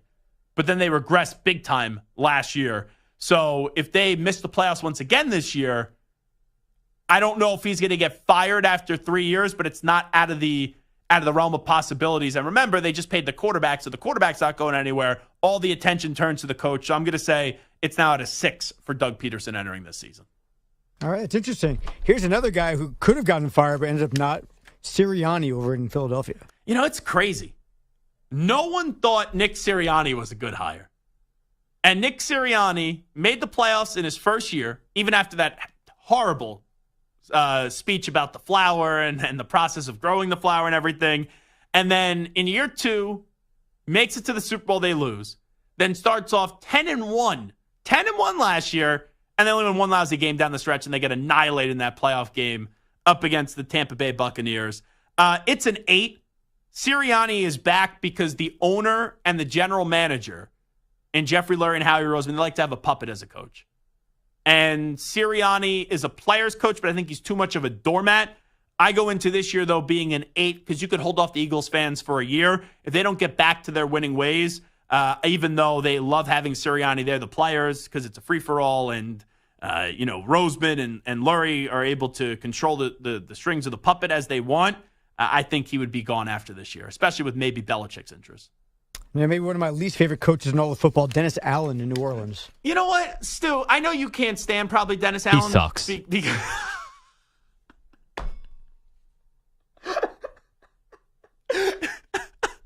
We missed you, Stu. Dennis Allen. Stu, to. Your analysis one more time on Dennis Allen. Yeah, he sucks. He's of all the terrible coaches the Raiders have had, and there's been a lot of them, he is probably the worst one. Yes. Wow. Yeah. I mean, North Turner's on that Worse list. than McDaniels? Worse than McDaniels. Wow. Yeah. I mean, McDaniels is pretty close, but I can't lie. It's 4-12, 4-12, 0-4. That's pretty bad. He somehow lasted into a third season, which I don't understand. And I know Mickey Loomis, right, was like, oh, Belichick had a few rough years before he got going, which is just crazy. But didn't Dennis Allen last year have like the quietest 9-8 season ever? Now, it's disappointing because the Saints were supposed to easily win that division. And since Derek Carr is his quarterback, I said there's no way they're going to win that division. But 9-8, like, the Saints, they have an okay quarterback. They're overpaying their quarterback. Their roster's always hurt. 9-8, not a terrible season for them, even though it's a joke they didn't win the division going in with how everyone thought this was a lock besides yours truly. He is 16-18, though, in 2 years. I'll put Dennis Allen as a 7, and I think his only saving grace is, you know who Dennis Allen is? In terms He's the of head coach of the Saints? Just in terms of being with the Saints. And I'm not comparing him to Mike Tomlin, because Mike Tomlin runs circles, won a Super Bowl, and has been above 500. But you know how we talk about with the Steelers, I'm saying? You better get to your point quickly, counselor. I am. You know how we talk about with the Steelers? Like, even when they're bad, they're still 9-8.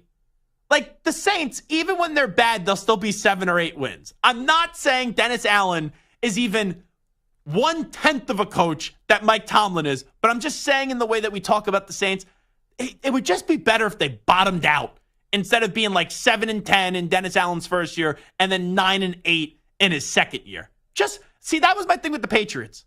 When they were in this no man's land, just suck. Like, don't be that team that goes 9-8 and makes the playoffs or is alive at 8-8 entering the last week of the season. I don't want to be in the middle. I either want to be really good or I want to be terrible, and then you could try to work from the ground up. So I would put Dennis Allen at a 7 entering the season because I just don't, like, I think the Saints even in a bad spot this year are like 7-10, 8-9, and it's like, okay, fine. It's not like anyone has expectations for them this year. As a former Jets fan, I can tell you being at the bottom and being really, really, really, really bad a lot. Well, you need a good front office. Yeah. Every now and again, it would have been nice to be really, really good, but I would have settled for 8-8 a lot more often than we did. Yeah. How about McDermott over in Buffalo? We were talking about Ty Dunn and his reporting. You know what? It should be higher than the number I'm going to give, but I'm going to put it at a 4. Here's why. They don't want to fire this guy. They don't want to move on from this guy because of how bad they were before he got there. They're afraid what life is like without him. And he just got a contract extension. And also, there's no pressure. Like, the Bills this year don't have pressure on them. They're going into this year where people don't really expect much out of them because of what they lost. So I like, he got better as the season did go on. That team regrouped after a miserable start. I think the Bills will be good enough for McDermott's back as the head coach. If they were to get rid of him, it would have been after this season. You know who reminds me of it a little bit is Marvin Lewis with the Bengals. They were so bad for so long. He finally brought them to the playoffs consistently. And even though he wasn't doing anything, they were just like, we can't get rid of him because you remember life before Marvin Lewis. McDermott, though, will at least get out of the first round. Yeah, well, that's a very good point. You know, but he also had a much more legitimate quarterback. Nothing against Andy Dalton, but sure. Marvin Lewis doing what he did with Andy Dalton is pretty impressive. No, there's no doubt about that. And then we talked about this last week that Mike McDaniel's a sneaky name that might be on a warming seat. Where do you put his seat? I think it's a 3, but it wouldn't surprise me at the end of the year if he goes from the guy that everyone loves, and then people are wondering, okay, is the shtick and the act getting a little bit old? Like, first 2 years, playoffs. And the first year, Tua got hurt with the concussions and everything. And last year, they were putting up these ridiculous amount of points early on in the season. But then in the playoff game, boy wonder, with this offense, when it gets cold in Kansas City, could do nothing. So I don't like Tua. It's the final year of his deal. And, I know they could franchise tag him, all that stuff. I think they'll get a deal done with him. But what happens if they don't get a deal done with them? And I think the deal will be at the end of the season. But let's say they don't get a deal done before the start of this season, and you get Tua getting hurt, and maybe they're like, oh, we don't want to pay him, and the Dolphins are kind of disappointing.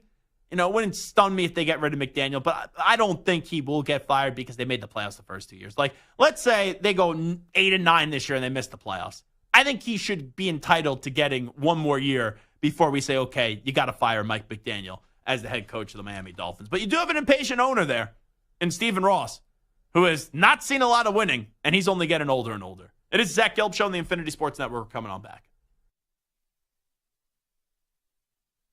You're in a 5-minute break.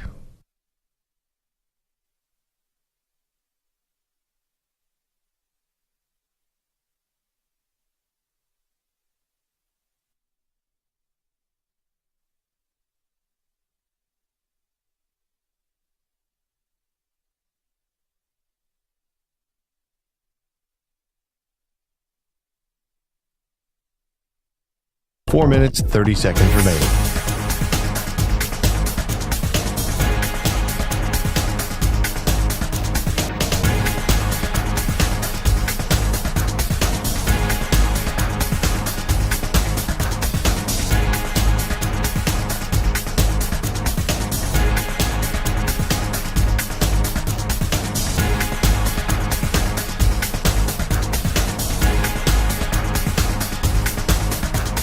Four minutes remaining.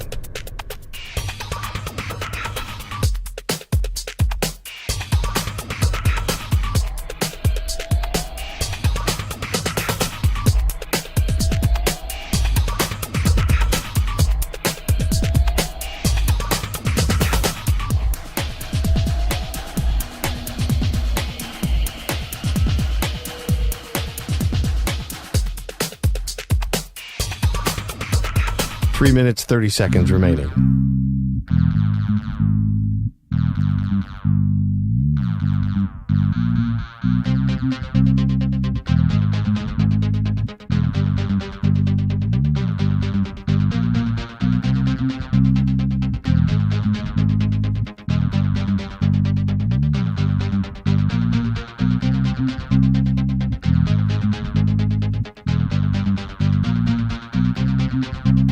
Three minutes remaining.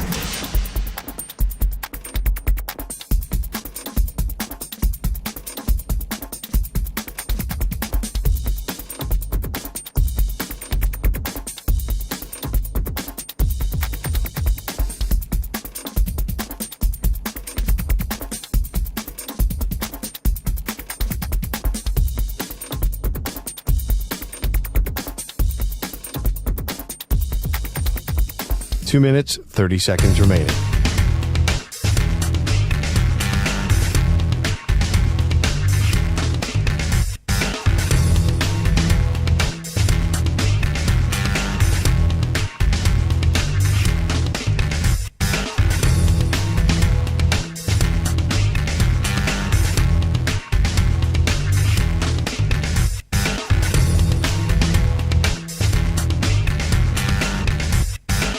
Two minutes remaining.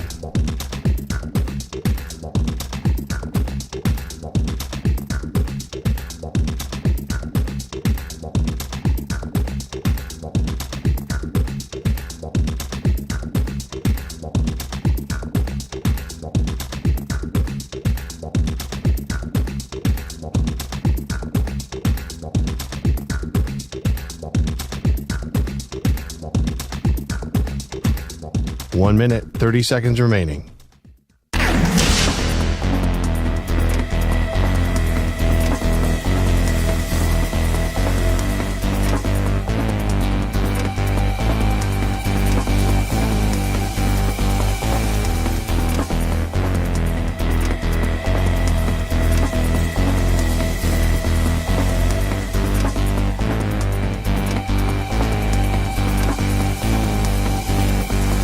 One minute remaining.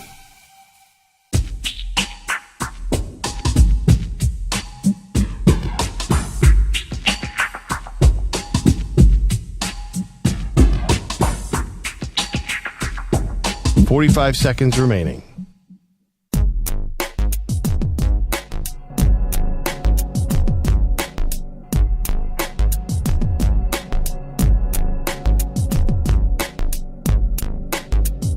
.30 seconds remaining.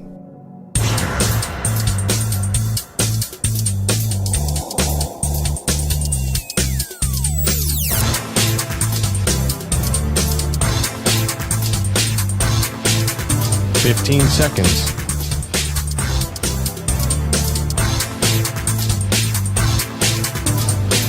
Break ends in 5 seconds.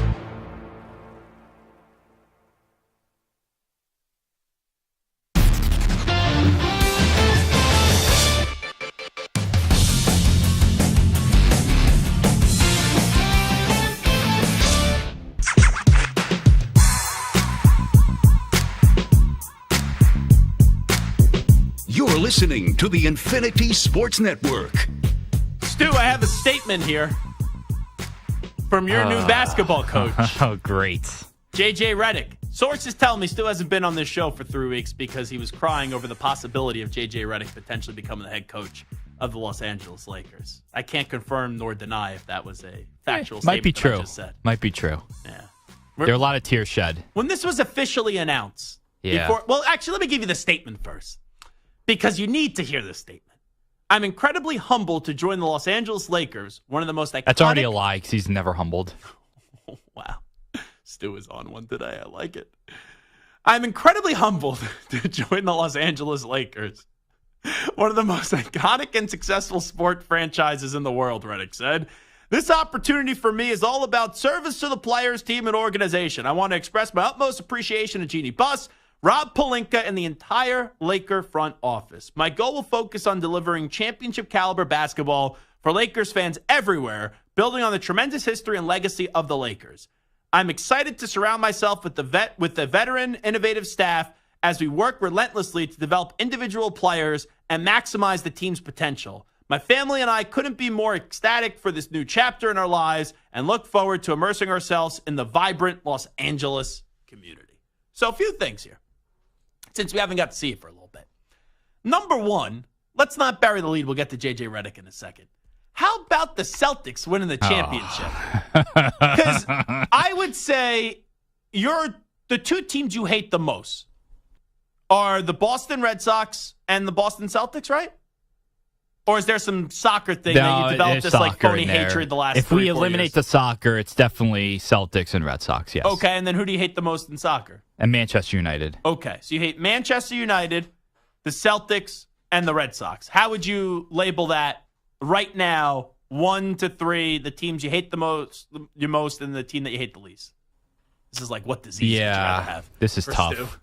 I put the Red Sox third only because that rivalry's kind of felt weird the past 10 years. That was probably the most hatred you ever had for a team. As a kid, it was definitely the Red Sox. Yes. Mm-hmm. I'd say they're third now. I'd probably still go Celtics 1. I'd probably go Celtics 1, United 2nd. Okay, so how'd you process the Celtics winning a championship? I mean, it's terrible. Quickly, by the way. Terrible. Taking care of Kyrie Irving and those Dallas Mavericks in 5 minutes. And I thought Dallas was going to win that series, so I'm the idiot. Yeah. So did a lot of people. Yeah, it's not ideal. It's just it sucks. So we move from one depressing subject for you to the next. Yeah. The next depressing subject, JJ Redick being your next basketball coach. So this was a weird search. It was supposed to be JJ, and then they attempted to go get Danny Hurley. But in reality, they didn't really attempt to get Danny Hurley because they offered him an insulting 6-year contract worth $70 million. Now, you offer that contract to me or to Ack or to Samter or to you. Oh, yeah, we'd love that. But when you're in the realm and the class of Danny Hurley, you needed to make that offer at least 90, 95, $100 million, somewhere like that. And the Lakers didn't do that. Then it comes out, it's like, okay, a lot of people thought it was going to be Redick. There was a little talk of James Borrego and Sam Cassell.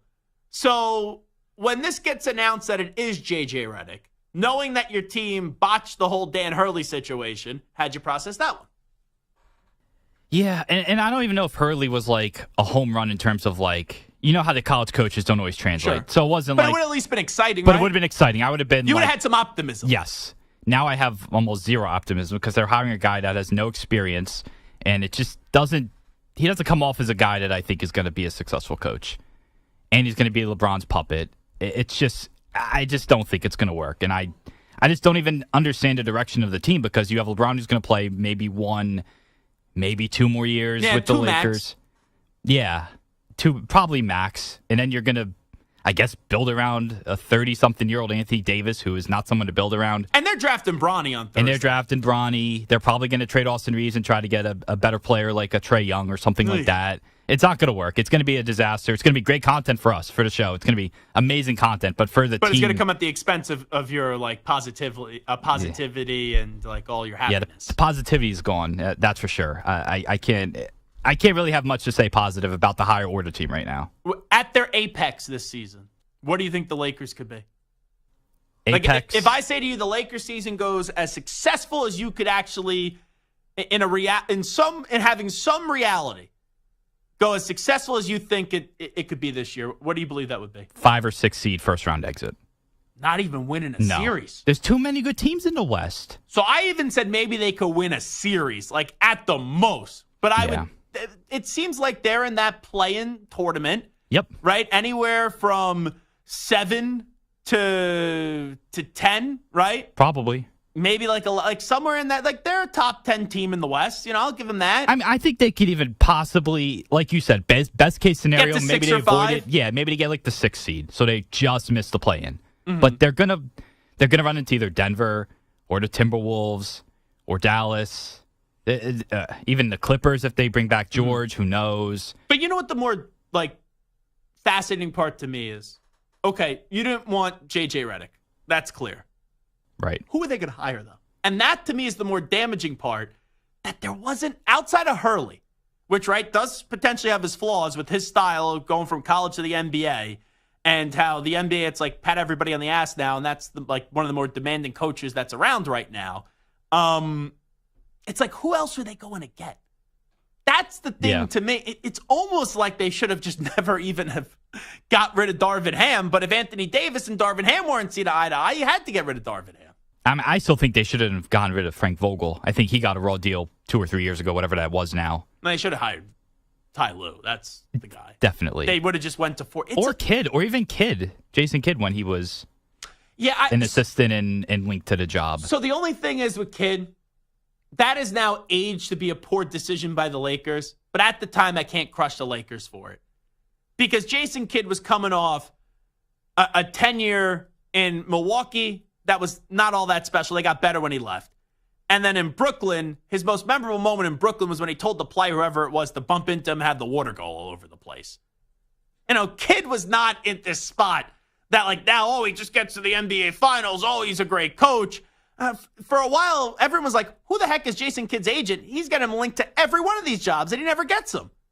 So I could see why you say that now, but I don't think you were saying that at the time. That's fair. Yeah. Ty Lue definitely, though. I would have loved Ty Lue at the time, and big mistake. Yeah, I was wondering when we were going to bring up the Lakers to you, because it's like impossible. Made it almost an hour and a half. Yeah, it's when you see someone and you associate them with one thing.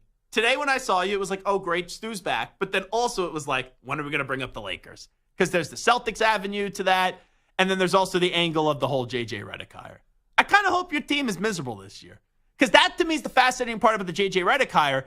He is such an arrogant, cocky, I will refrain from saying anything else on the radio because then I'll probably get fired and we'll have to use the dump button. But he's extremely arrogant. And he thinks his bleep doesn't stink. So if you get into a stretch where, let's say the Lakers go on like a wonderful 10-game losing streak, he still thinks he's the smartest guy in the room. And you know he's going to be combative and get into it with the media because he thinks he's above everybody in the media, even though he was in the media. So I just hope that they give us a good product to watch this year. Not the Lakers. I'm just to listen to as well. Because that ESPN booth, Mike Breen's great. We all know that. Doris Burke is good, but J.J. Redick I thought was insufferable. And by the way, a happy belated birthday to the Ackman, Rich Ackerman. Thank you. We have another birthday around here today. Ryan Hickey, 30. Oh, is Hickey in today for his 30th? Yes, he is. He came in very impressed. Working on his 30th. Yeah. I asked him if he was coming in, I forgot exactly how, but I had a little miscommunication. I was going to go get him a cake, but I thought he wasn't working today, and then he shows up, and I'm like, oh. So he's here now? He's here now, yeah. He just walked in. All right, so I got to order something for Hickey. You know, we gotta acknowledge his birthday. It's 30th birthday. Yeah, sure, it's a big one. Now, it's just going to make me seem like a bad dude. I always thought Hickey's birthday was June 26th. Close. Yeah. You're off by 2 days. Yeah, well, there are a lot of birthdays. Act knows my entire family's history when it comes to birthday. Actually, they're coming up next week.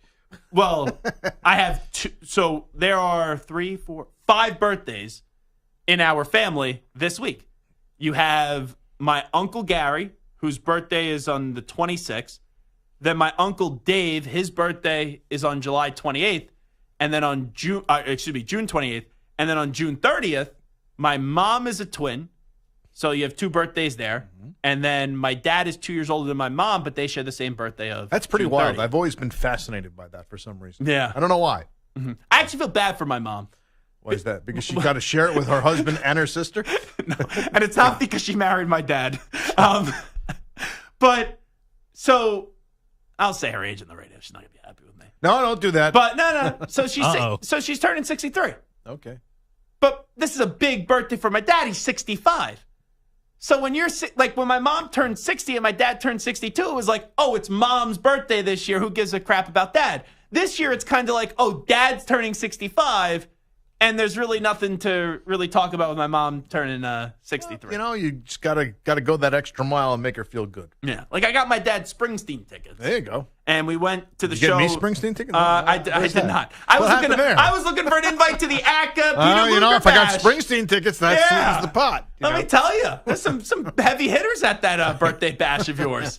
I saw the great Iron Eagle was there. Yeah, Your dear friend Kenny Albert was Yes, he was there. there. Did I see Bruce Murray in that photo? You saw him, yes. And were there any other people of note or fame? I didn't recognize anybody else. Not pictured, but there was Sean Landetta. Oh, yeah. He doesn't miss anything. So that's. I feel like he's at every event. Sean And Landetta. Bruce Murray's former radio partner, now retired, Bob Berger. Okay, I thought you were going to say Rich Cannon for a second. No. So. Well, and the great Sammy Steinlight, the good publicist. Oh, yeah, he's a very good publicist. He was there, too. So, what was the order? 12 dudes there at Peter Luger? Actually, we over-ordered steak, so I took home a lot of it. Okay. So, you got a porterhouse for how many? It was at least 10. So, what was that? The largest they go is what, 6 at Peter Luger? I don't know. Well, I mean, you obviously get like 3 orders of 4. Cream spinach? We did. I don't have that, but we had bacon, shrimp cocktail. I love the rolls. Porterhouse, French fries, hash browns, cream spinach. Then the dessert was the Holy Cow Hot Fudge Sundae, key lime pie, which went very quickly. Didn't make it back to the other end of the table.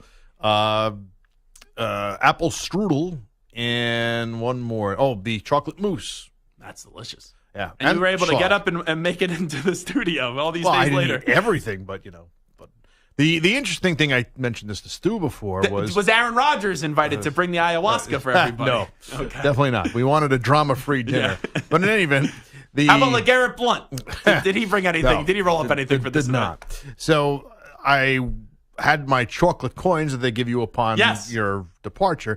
And I went to the bathroom, came back, and my chocolate coins were gone. And I don't know who took them. I'm sure it was accidental. Definitely. But that was fine. And so the waiter saw me. Look, I said, I don't know what happened to my chocolate coins. He said, you want more? I was like, yeah, if it's no big deal. So I figured he'd get me like 3, 4. And he gives me a bag. And I'm like, well, that's kind of interesting. How many? I opened up the bag the next morning. There had to be like 40 or 50 in there. Oh, wow. I was like, wow. It's like I hit the jackpot on the chocolate coin slot And those machine. didn't melt? It was so hot over the weekend. Those didn't melt on the way home? Well, they put it in like an insulated bag, and it was also in my car, so it was cool. Gotcha. All righty. Well, come on back. We'll update you some of the biggest stories in the world of sports. With Marty, we call that the news brief. But here he is. Your birthday was what, 3 days ago? Friday, yes. Okay. Here he is, the belated birthday boy, Rich Ackerman.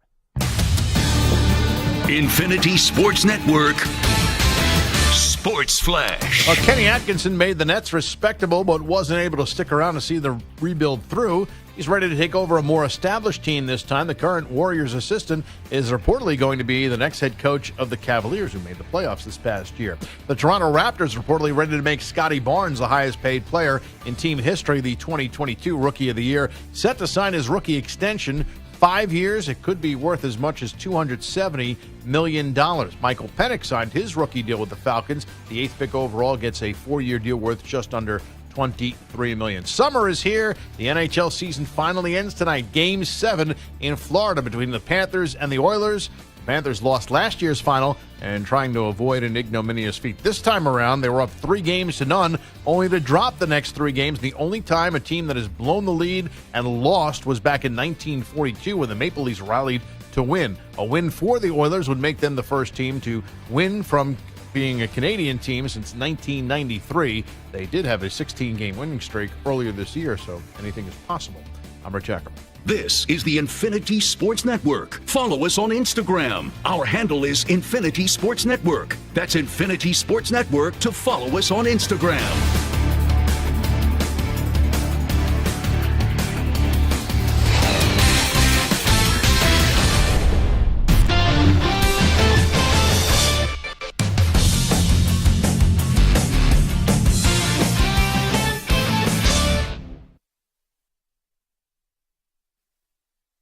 You're in a 5-minute break.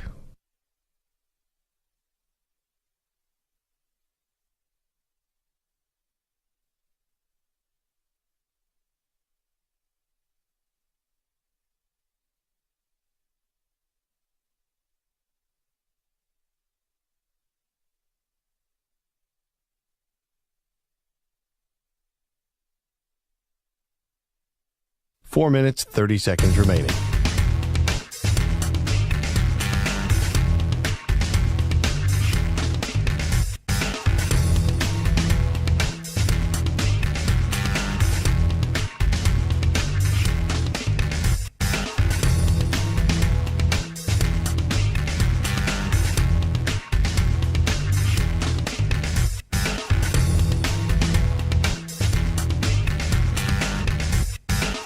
Four minutes remaining.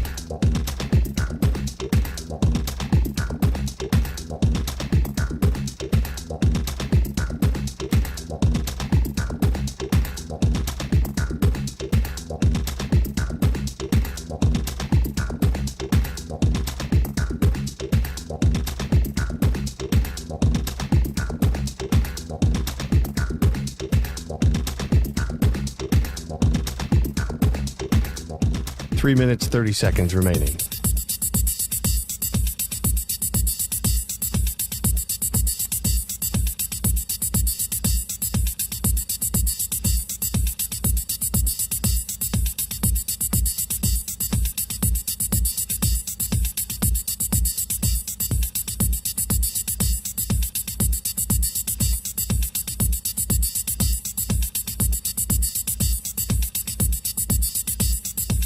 Three minutes remaining.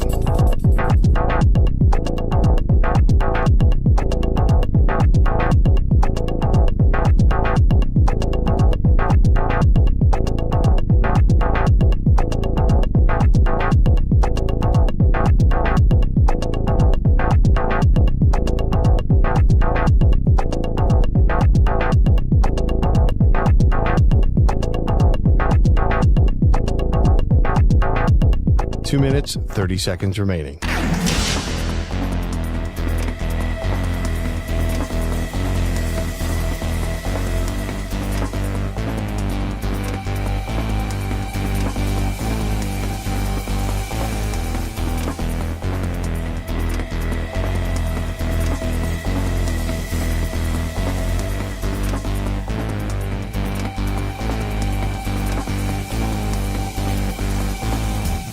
Two minutes remaining.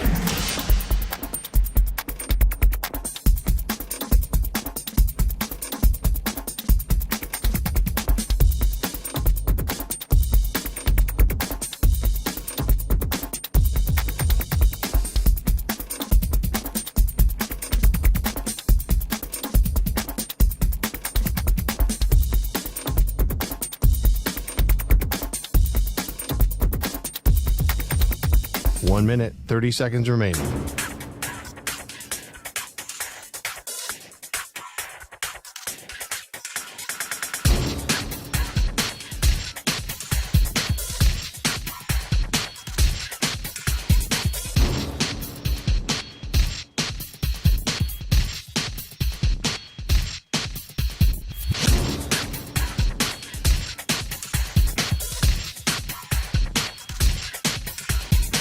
One minute remaining.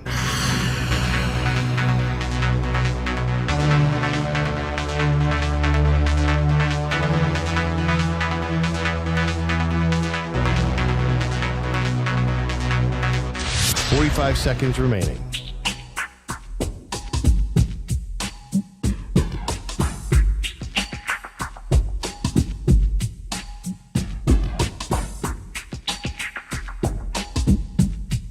Thirty seconds remaining.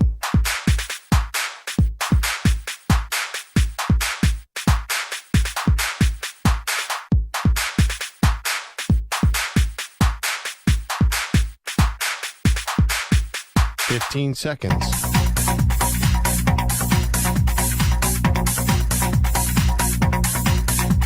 Break ends in 5 seconds.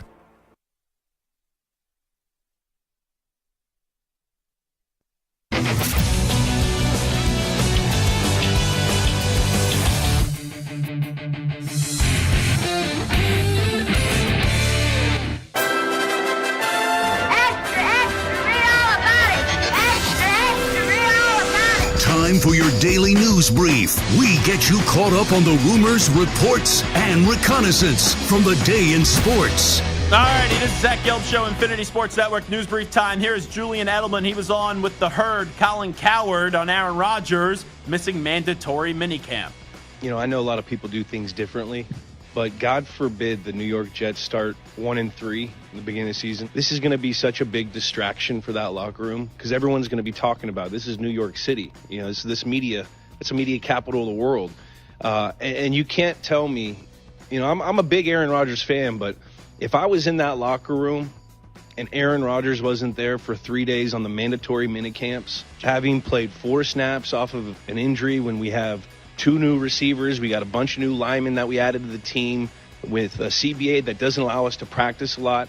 I guarantee there's 4 or 5 guys, 6, 7, 8, 9 guys in that locker room sitting there like, where's he at? This is the NFL. I think it's a bad look for your leader, for whatever reason, to go and miss an unexcused absence. I mean, I was with Tom Brady in his 25th year or 23rd year, and he started missing OTAs here and there, but he was still there, never missed a mandatory minicamp. And, you know, I just thought it was a bad look. I think it's a big story now, but I really think it's a non-story, if we're being fair. And he said if the Jets start off, 1-3 in the first 4 games?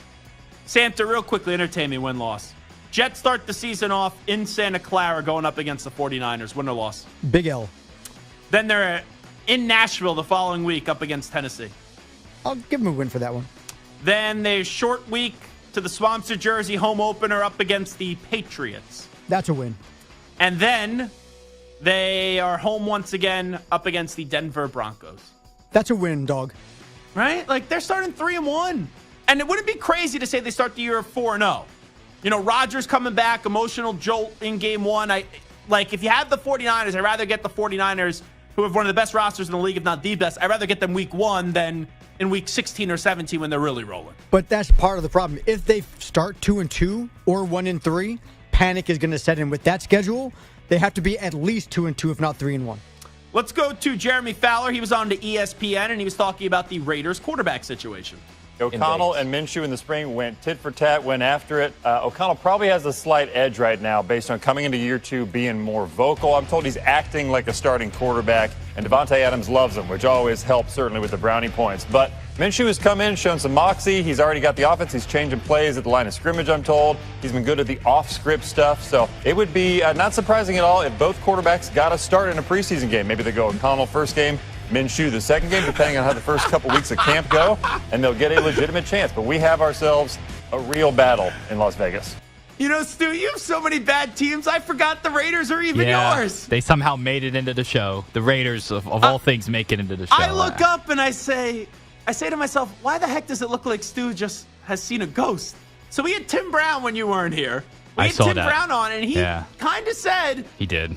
I think Aiden O'Connell is going to start, and Minshew's been a backup before, so he could play that role and then could come off the bench and, you know, eventually relieve Aiden O'Connell of his duties if he needs to. What would your reaction be if it is Aiden O'Connell week 1? I mean, I understand the idea of a guy getting better from year 1 to year 2, but I don't know what they see in him that is like, okay, this is our starting quarterback of the future. So you sign Minshew, you might as well play Minshew and then see what happens, but I don't know. Let's go to one team Stu roots for to the next. Here is Austin Reeves on his reaction to the Lakers hiring J.J. Redick. Sorry, Stu. Yeah, I've gotten to know JJ a little bit, going on his podcast during the middle of the year. He's a basketball genius, I think, as everybody knows. Oh, and stop. I think he's going to make a good coach, and I can't wait to get to work with him. He actually texted me yesterday and wanted to get on a call. So, like I said, I just can't wait to, put our brains together and, go, have a good year. Can I just ask a simple question?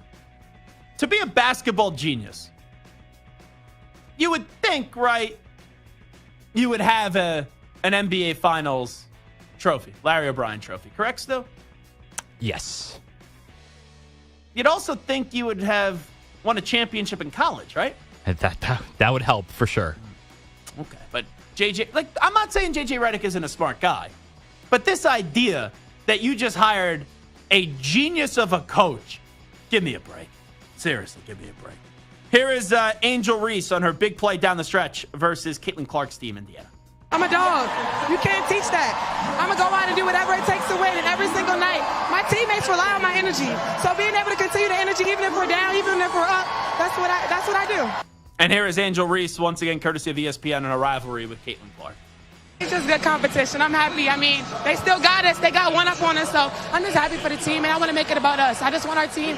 Chicago, they came out tonight, so I'm just happy for us. And I saw on Indiana Smith, she did the too small to Angel Reese, and that just really got Angel Reese going. And then she was dominant in that comeback yesterday as Angel Reese gets the W this time around up against Caitlin Clark. I understand Caitlin Clark passing up that shot at the end of the game. Selfishly, I kind of wanted her to shoot the basketball there with like a second left or whatever it is. All right, that's a news brief. It is Zach Gelb Show on the Infinity Sports Network. We have ordered Hickey a birthday food present. So when he worked with me, he loved this place. Well, I turned him on to this place. It's called Chip City. So we got him 6 fat cookies. These are like gourmet, huge cookies. They are preparing my order, Samter. And they said the estimated time of arrival is 5:05. The latest arrival is 5:35 p.m. Eastern time. It's a pretty big range. We'll see when the cookies get here.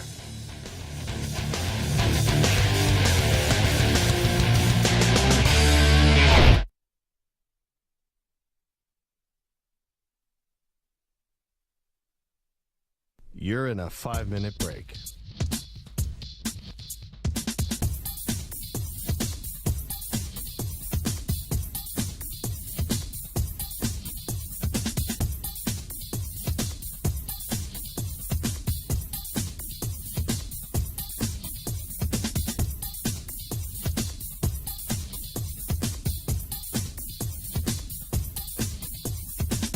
Four minutes, 30 seconds remaining.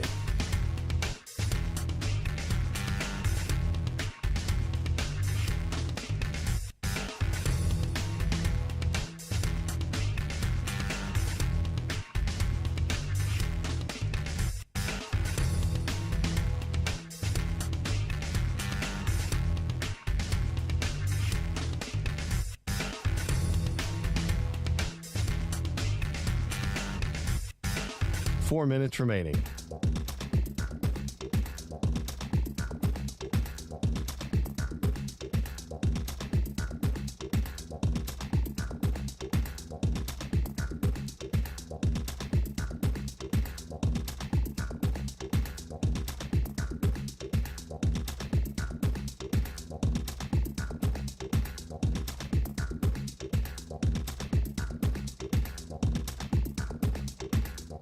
Three minutes, 30 seconds remaining.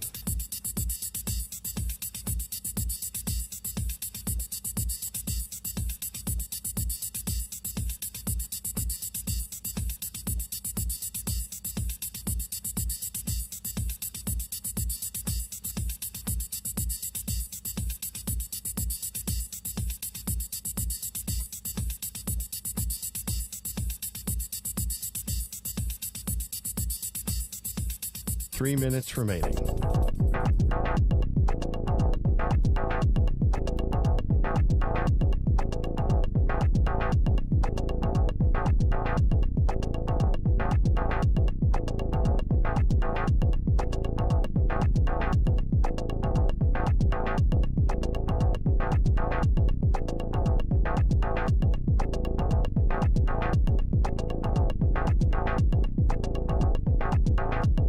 Two minutes, 30 seconds remaining.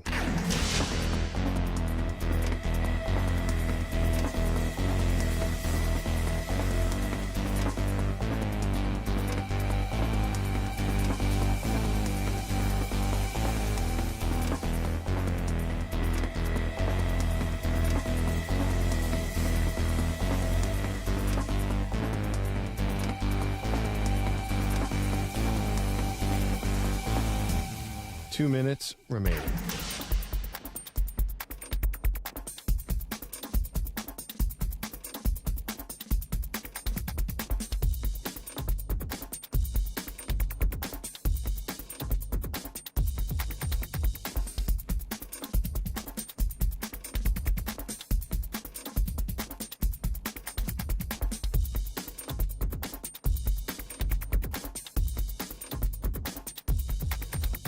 One minute, 30 seconds remaining.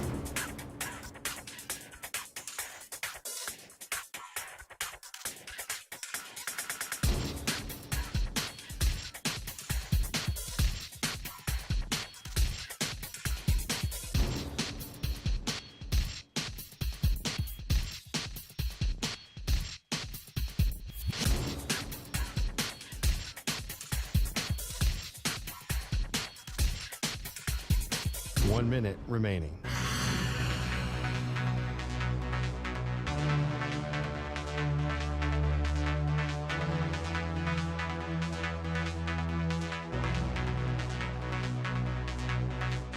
Forty-five seconds remaining.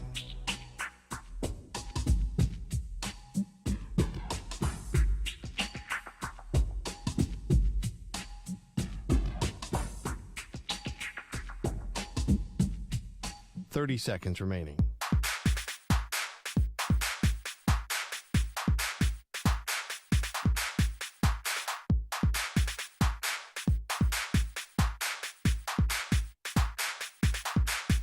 Fifteen seconds.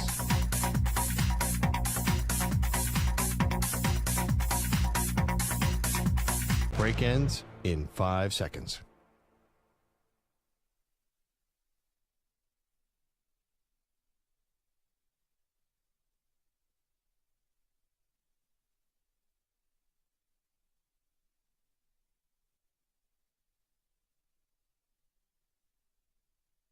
To infinity and beyond. He's live. He's nationwide. This is the Zach Gelb Show.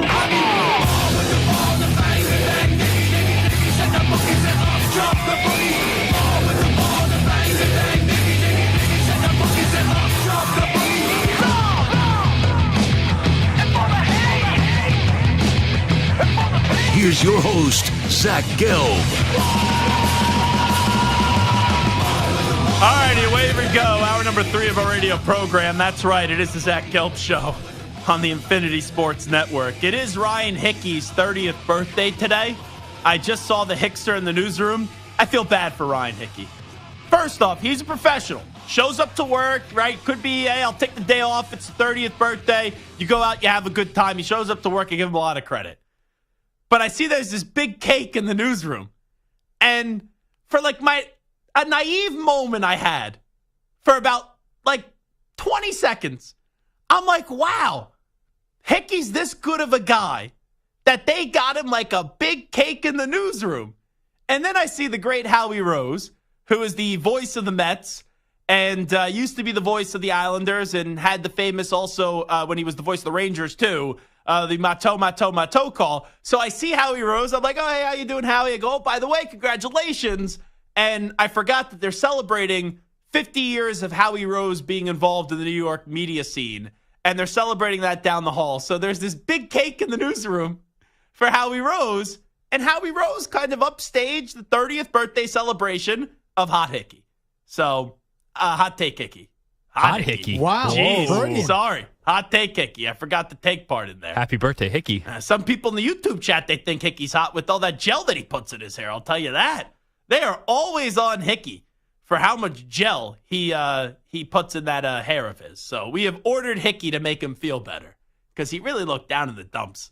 You know, this is a big Met fan. He looked down in the dumps over Howie Rose getting this big cake, and he's like sitting there in the corner just crying and cutting up my Sportsman and all that, and basically like preparing for the JR Sport Brief extravaganza. And he's just sitting there probably crafting up his next hot take. You know, that hot take Hickey, or some people may call him Hot Hickey. And I ordered him a few gourmet cookies, which are arriving here in 5 minutes. The cookies will arrive in 5 minutes. How should we give Hickey these cookies? So we just kind of throw them at him. Hey, happy birthday. Don't bug us for a few months. Or do you think we bring him in here and then we'll give him the cookies on the air. Maybe we'll do a collaboration with Hot Take Hickey. We will bring Hickey into the studio coming up at some point. So that's what we'll do. But I felt bad. By the way, fun fact about Howie Rose. He did my bar mitzvah intro. There is a call where I hit a home run in the World Series, Mets against the Yankees, and he said something along the lines of, Matsui going back, he falls down. Damon going back, he trips over Matsui, and this ball is gone. And it was like, give it up for the World Series most valuable player, Zach Gelb. And then I walked in with like two smoking hot chicks to Party Up, the song by DMX. So they had to like bleep out everything because Party Up is a very, very, very dirty song, let's just say, if you're having a bunch of 13-year-olds that are sitting there at a big bar mitzvah. So good to see Howie Rose, even if it came at the expense of Hot Take Hickey. Just absolutely his birthday just getting ignored. Anywho, two topics that I don't love. We'll get to them here. You got the Stanley Cup final tonight, which I absolutely love. And we had Brian Boucher on earlier. I don't know about you guys. And maybe we'll delve more into this in onside offside coming up in 20 minutes. What did you think about that, Samter? Right? It feels like the pressure is on Florida tonight because they were up 3-0 and then they blew this lead and now it's game 7 in their building. It seems like everyone is picking the Oilers to win this game. So you could argue, hey, maybe there's more pressure on the Oilers. But I thought his thought process being close on similar sides to this, having a big lead and then blowing it and then, having a team, even though he got hurt, coming on back. I thought Brian Boucher's take on it was fascinating, that when you're down 3-0, there's really no pressure on you because no one expects anything. And now people expect you to go win tonight, where I think most people, Samter, are kind of looking at this, oh man, the Panthers don't win tonight. This is one of the biggest gag jobs in sports history. Yeah, and then you add on to the fact that they lost in the Cup Finals last year to Vegas. So, I mean, the pressure's absolutely on Florida. They're at home. They had this blown lead. Mm-hmm. They were the favorites heading in. They lost in the finals last year. All the pressure's on them. Yeah. All of it. Listen, Brian Boucher knows more about hockey than I'll ever. Sure. He's forgotten more about hockey than I'll ever know. So I'm not going to question him. But to me, I don't think there's any question that the Panthers have the most pressure on them. Yeah, I'm trying to think about this. If the Panthers lose tonight, we all know what the take is tomorrow. Is this the biggest choke job in the history of sports? Right? That's how we led the show. I think it is. Out of the 4 major sports you talk about in the playoffs, yeah, the Falcons blowing 28-3, enormous. The Yankees choking up a 3-0 lead to the Boston Red Sox in the ALCS, enormous. The Warriors blowing a 3-1 lead in the NBA Finals to the Cleveland Cavaliers, enormous. But when you look back at those, all right, NFL, it's one game, it's Super Bowl, right? It's the biggest game that we have in sports. Major League Baseball, 3-0 with the Red Sox as they came on back is enormous, but it's not in the World Series. And the NBA with the Golden State Warriors, yeah, it's 3-1, but that's not coming back from down 0-3. Like all 3 of those, I said this earlier, it's like, what disease would you rather have? You don't want any of them. But if you're trying to say what's the biggest choke out of all those, I would say it would be the Florida Panthers blowing a 3-0 lead in the Stanley Cup final. I know people say, oh, football's bigger, hockey's so bizarre, and all that. This stuff happens. I get that. But the NBA was in the finals. It wasn't 3-0. The Yankees blowing a 3-0 lead, that was in the ALCS. And the NFL, see. It's a singular game. It's a singular game. And don't get me wrong, it's an enormous choke job. But it's got to be tougher. What's tougher? Being up 3-0 and then losing 4, 5, 6, and 7, or being up 28-3 in the third quarter and not winning that game.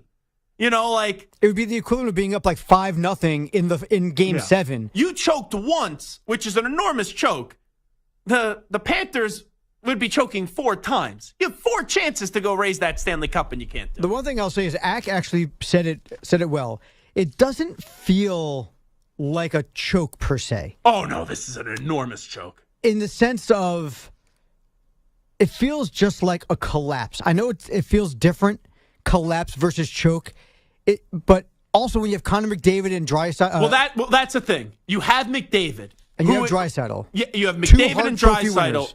Two of the top 5 players in the league, and Zach Hyman is ridiculous as well. But the reason why you'll have some people, I think the majority, like if I put out 100%, tomorrow 95% of the people are saying, wow, what a gag job by the Florida Panthers. But maybe it's not as high as 95% because if the Oilers win, sure, I think the story is the Panthers blowing the lead. But since they've already blown the lead, maybe the story tomorrow becomes the greatness of Connor McDavid. I think we're in more of a society that reacts to negative first than positive. So maybe that thought of how great McDavid is and now he gets his Stanley Cup and how unlikely it was, that will make some people feel like, oh no, this is just one of those all-time great players and this is what all-time great players do. And it's more of a tip of the cap to the greatness of Connor McDavid than the Panthers choking. I still think this would be a mega choke job by the Florida Panthers. You have 3-0. It would. It feels like, and I've said this before, hockey, it just feels different because like Boucher was saying, when you just get a goalie who gets hot and is standing on his head, it's not even about choking. Sometimes in hockey, you just get hot. Like baseball, you can't do that because you have a different pitcher every day. So it's not like if you get a pitcher who's hot, he's going to pitch every 3 days. But this isn't the goalie standing on his head. This is Bobrovsky losing his game, and McDavid in that 2-game stretch was just ridiculous. Right. I guess my point is just in hockey in general, it feels like the momentum swings are a little bit less. This is why you have more 8 seeds beating 1 seeds. And it's the toughest championship to win. Yeah. So that to me is even more of a reason why. I know people say, oh, it's bizarre, it's hockey. And I wasn't even sold on this at first, but now I am. Hey, by the way, the cookies are here for Hickey. If we could go have someone run down and get them. Not me. Can you do us a favor? I can do you a favor. I'm not doing Hickey a favor. Why are you so anti-Hickey? Very nice guy. Good friend of the show. He's hot Hickey. I can't compete with that. Isn't that funny? All those years working with Hot Take Hickey, I've never butchered that. Don't work with him for a few months, and I called him Hot Hickey on the radio. Hot Take Hickey. It's missing a pretty big part of the sentence. That totally changes the meaning still. It really does. It paints him in a totally different context. The people are talking in the YouTube chat. I'm very distracted by the YouTube chat today. They think you should get a makeover. They think you should lose the glasses, go with the contacts. No, I can't do that. Maybe cut the facial hair. Because Manny, a few weeks ago, he had the mustache and, right, he looked like he didn't bathe in like 4 months or something, and then came in clean shaven and got his hair cut, and he looked phenomenal. Yeah, I would say 2 things on that. The glass, I'm not doing the contacts again. I did contacts for like 15 straight years every day, and my eyes were just shot from them. I can do the contacts like maybe once a week. I gotta do glasses. The facial hair maybe. You're not a big facial hair guy though. I mean, I've had this for like since COVID. Yeah, but it's not like a thick beard. No, it's is not. What I'm saying. You're kind of like me. You're very patchy with the. It's very patchy, especially like on the sides. But the facial hair, I believe, at some point soon. I don't know exactly when, but it will be exiting at least for a little. Now, is this the girlfriend is putting the edict on it? She wants to see what I look like without the facial hair. Mm-hmm. And part of it, I just feel like I just need to change it up a little. How long have you been dating your girlfriend for? 2.5 years. And you guys are living together? Yes. How long have you been living together? Since September, so almost a year now. Now, this is just right I don't know off where the this tip of is the going. tongue. I don't know where this is going. just this immediate thought. Okay. You're going clean shaven, wedding bells no, maybe ringing soon? This is not for an engagement shoot? That's not the reasoning, no. That is not the reasoning. This is just like, let's try something a little different. Okay. Which is not too different because I used to never have facial hair until a few years ago, but I think I'm going to change that up a bit. Now, Moist Pork is saying leave him alone. Moist Pork, I didn't start this conversation.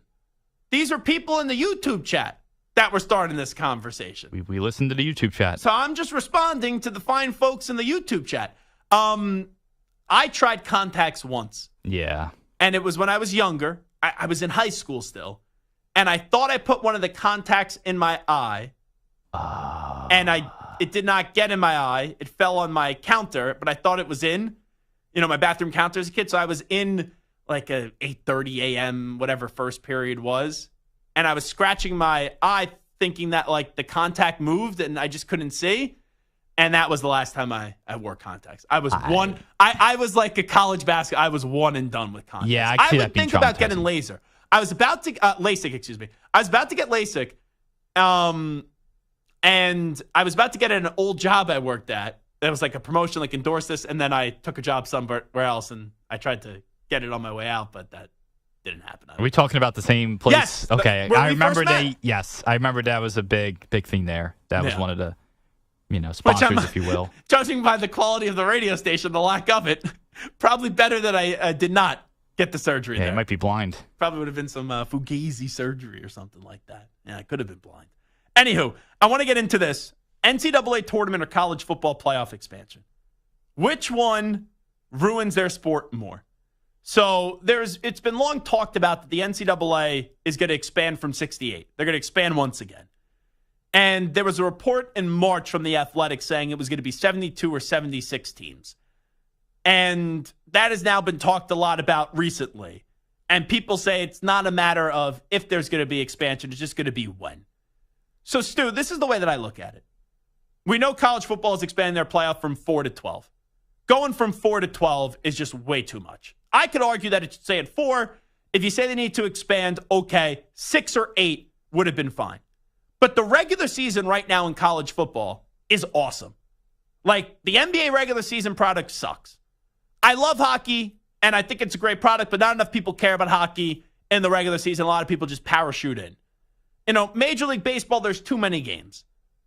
College football is the one sport, the NFL obviously, because every game does matter. But college football, it means so much in the regular season. I'm not saying that people aren't going to care in the regular season because we're all addicted to football, but adding 12 takes away from the intensity and the games meaning so much, and it gives teams a soft landing spot. Like Ohio State, Michigan, what made it so much fun the last few years, not just Michigan beating Ohio State 3 straight times, but it felt like the winner of that game was going to the college football playoff and the loser was on the outside looking in. I know, right, there was that 1 year Ohio State loss and they still got in and they did go up against Georgia. It was that year where we saw 2 Big Ten teams get in. So going to 12, it gives a lot of the elite schools landing spots. The reason why expanding college football from 4 to 12 is worse than the NCAA tournament going from 68 to 72, 68 to 76 is a lot of people don't give a rat's ass about college basketball in the regular season. They just don't. It resonates. College basketball, Santer, I don't think this is an unfair statement. College basketball is really a 3-week, 4-week, maybe at most a month sport where the Big East tournament I love, right? The conference tournaments are great. And then it's that 3 to 4 week stretch in March into the early part of April when you have the NCAA tournament. That's when people really care. Nowadays, yes. But I feel like back in the day, differently. Yeah, 5-10 years ago, I think it was different. Now you're right, because I don't think anyone cares about the regular season. Yeah. Because you don't know any of the players. So them going from 68 to 72, 68 to 76, I don't think it's necessary. I would not do it. But it doesn't ruin the regular season for me. There is a big part of the regular season that people will see this year in college football that you'll still watch, you'll still enjoy it, but the games won't mean as much because you're allowing now, here's mental math right on the spot, 8 more teams into the college football playoff. And I do think that harms the product, even though everything is, whenever football does something, it's undefeated against everybody else because we're all addicted to football. So that's why I think the college football playoff committee expanding from 4 to 12 is worse than the NCAA expanding from 68 to 72 or 68 to potentially 76. What's your answer on that? Just wondering. I mean, you and I will disagree until the days we die. Yeah. I love college football expansion. I love the 12-team format. I don't think that it devalues the regular season at all. I think that maybe for the top 3 or 4 teams, it devalues it slightly.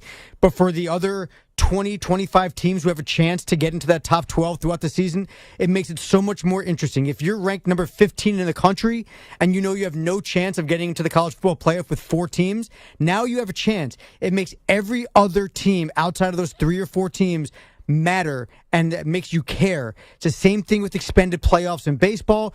more teams care, more players care, more fan bases care. And yeah, maybe it's not as fun for the top 3 or 4 teams who were going to be in the playoffs anyway. Maybe it devalues their regular season, but it makes it so much better for everybody else. So for me, I love it. I don't like. We actually had Mark Ryan filled in for you on Friday, and he had a great thought of actually disbanding or shrinking the size of the You've been hanging out with Marash too much? I don't know if that's even What was that word that you just said? Unexpanding. Disbanding. What's the point you're trying to make here? Now I'm lost. To unexpand, to shrink the NCAA tournament because it's too many teams. And it's not about devaluing the regular season. It's just that it doesn't shorten matter. the field in the NCAA tournament. If you're the 7th best team in the ACC, whoop-de-doo. But at the end of the day, I think that the college basketball tournament could shrink, and college football expansion is awesome. So I'm all for it. Stu, you're a big Notre Dame fan. Did you need to see more of Notre Dame last year once their regular season ended? No, I did not. Again, because they were they were 14th in the last AP poll. Yeah, and I feel like the regular season is just. I'm not going to say people aren't going to care about the regular season. Because we always will care about college football. And there's rivalries and there's that craziness that go on. But there's going to be something lost when, a team loses a game, even 2 games. Like some of these big SEC schools can definitely go 10-2 and still make the playoffs and have a chance to win the title. Like Penn State after their regular season when they couldn't beat Ohio State or Michigan. And they probably would have been in the playoffs. They were 13th in the last 8. Yeah. I don't need to see more of them. So they would have been right in the line depending on. Well, it's all different now with the conference changes and everything. But this was the final. This was the final one. So they lost their bowl game to Ole Miss, so they probably dropped a few spots, so they would have been in otherwise. You know what? There's 14 teams out of 32 that get into the NFL playoffs, and it doesn't devalue the regular season. We're obsessed. We sit around every Sunday at a bar, at home, with Sunday Ticket or whatever, and we're watching every single NFL game. If you love college football, which we all do, we're going to watch it anyway. 6 to 7 wasn't necessary. It wasn't. Going from 6 teams in each conference to 7 wasn't 12 necessary. out of 32. We still loved it. We don't love it any less that there's 7. In fact, we probably like it more because now we have more of a chance of getting in. But here's the problem with you people that are all for expansion. Stop cross-contaminating. Do it from one sport and stop bringing in all these other sports. Because there's more evidence in all these other sports that'll basically allow everybody, like basketball. Oh, NBA is a great regular season product, let me tell you. They allow everyone and their mother into the postseason. 20 out of 30 teams getting into the playoffs is too many. So there's an opportunity for too many. There's 115. But how many of those schools actually matter? Like, I'm sorry. They're going to hate me that I say this. And I love my alma mater. And when I was there, I was at the glory days of Temple football. They got college game day there. With NIL, Temple can't compete. They can't. So how many of those schools actually matter? It's the schools that are in now the Power 4. You had one conference wipe away. And then even there's some schools like Rutgers. Is Rutgers getting into a college football playoff? Are they ever going to be a great team in the Big Ten? And Rutgers didn't have a terrible season last year, but you get the point. You know, I go through it. Last year, I didn't need to see, hey, the school you've been critical of, LSU. You need to see more of LSU last year. The defense sucked. Their offense was awesome. I need to see more of them. You know what? To get into the playoffs, to win a couple games, get hot. They weren't winning a couple games. They couldn't stop anybody on defense. So I think it's worse for college football to expand their playoff than it would be the NCAA tournament to go from 68 to 72 or 68 to 76. What is your answer, by the way? I know that you are. Yeah, I think it's much worse for college basketball to keep expanding the tournament than it is for college football to expand to 12 teams. I love 12 teams, and I can't wait for 16. Okay. Jeez. Soon they're going to allow 100 teams. Soon the NCAA tournament is going to be basically college football. It's still less than 10% of the overall Division I football programs. That's the lowest of any of the major sports that we watch as far as teams that get in. It's always you soccer guys that are always like expand. I'll take relegation. I'm saying shrink the NCAA tournament. I just like 4 out of 115 college football teams is not enough. All right, we'll take a break. We'll come on back. It is the Zach Gelb Show on the Infinity Sports Network. They will not be expanding the time slot of our show. We are a 3-hour show. If they tell us to go to 5 or 6, they better compensate us accordingly. You're in a 5-minute break.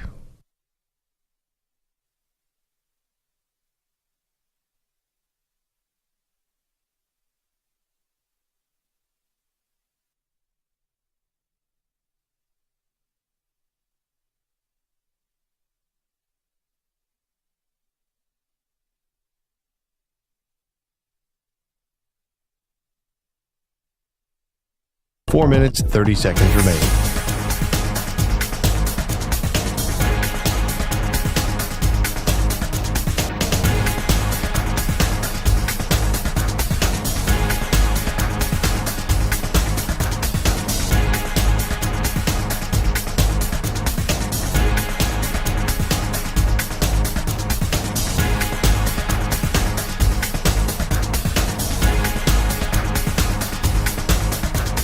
Four minutes remaining.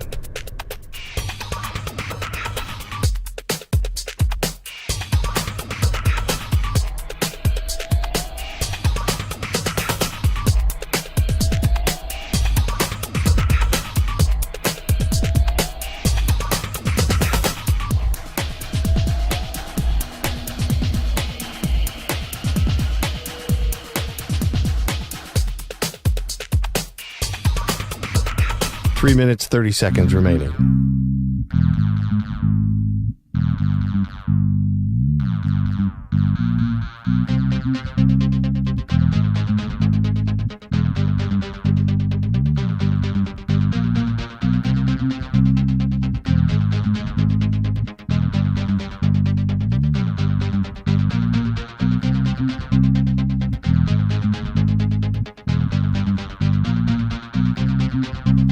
Three minutes remaining.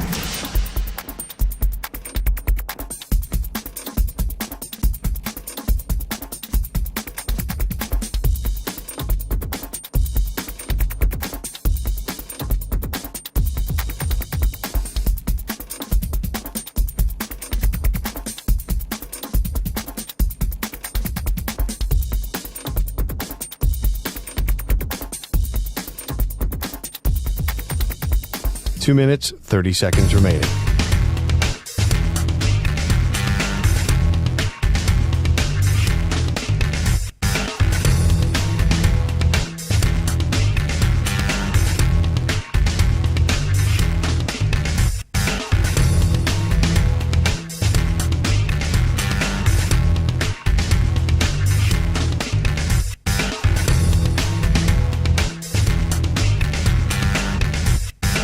Two minutes remaining.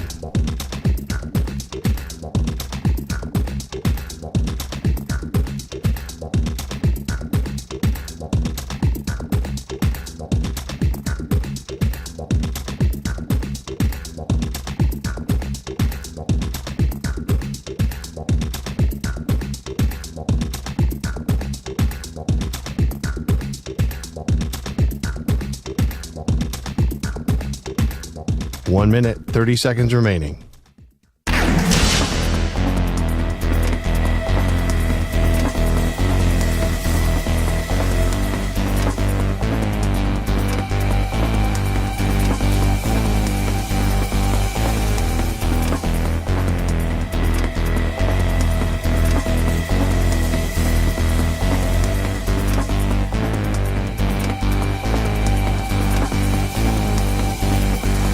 One minute remaining.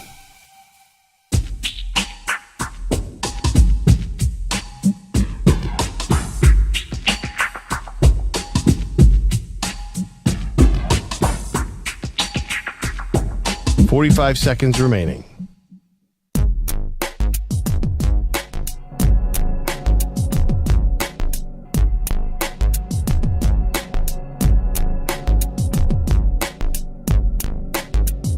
.30 seconds remaining.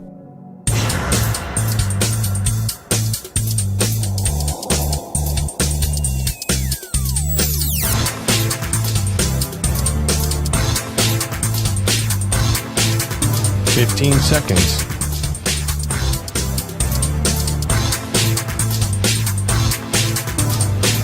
Break ends in 5 seconds.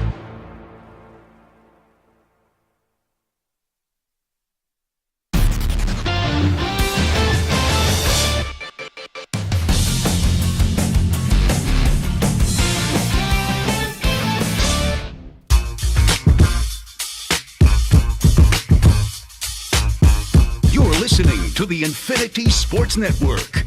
Regular day here in the Infinity Sports Network studios. It is the Zach Gelb Show. We got Game 7 of the Stanley Cup Final. And oh yeah, by the way, the hot take hickey is in the building.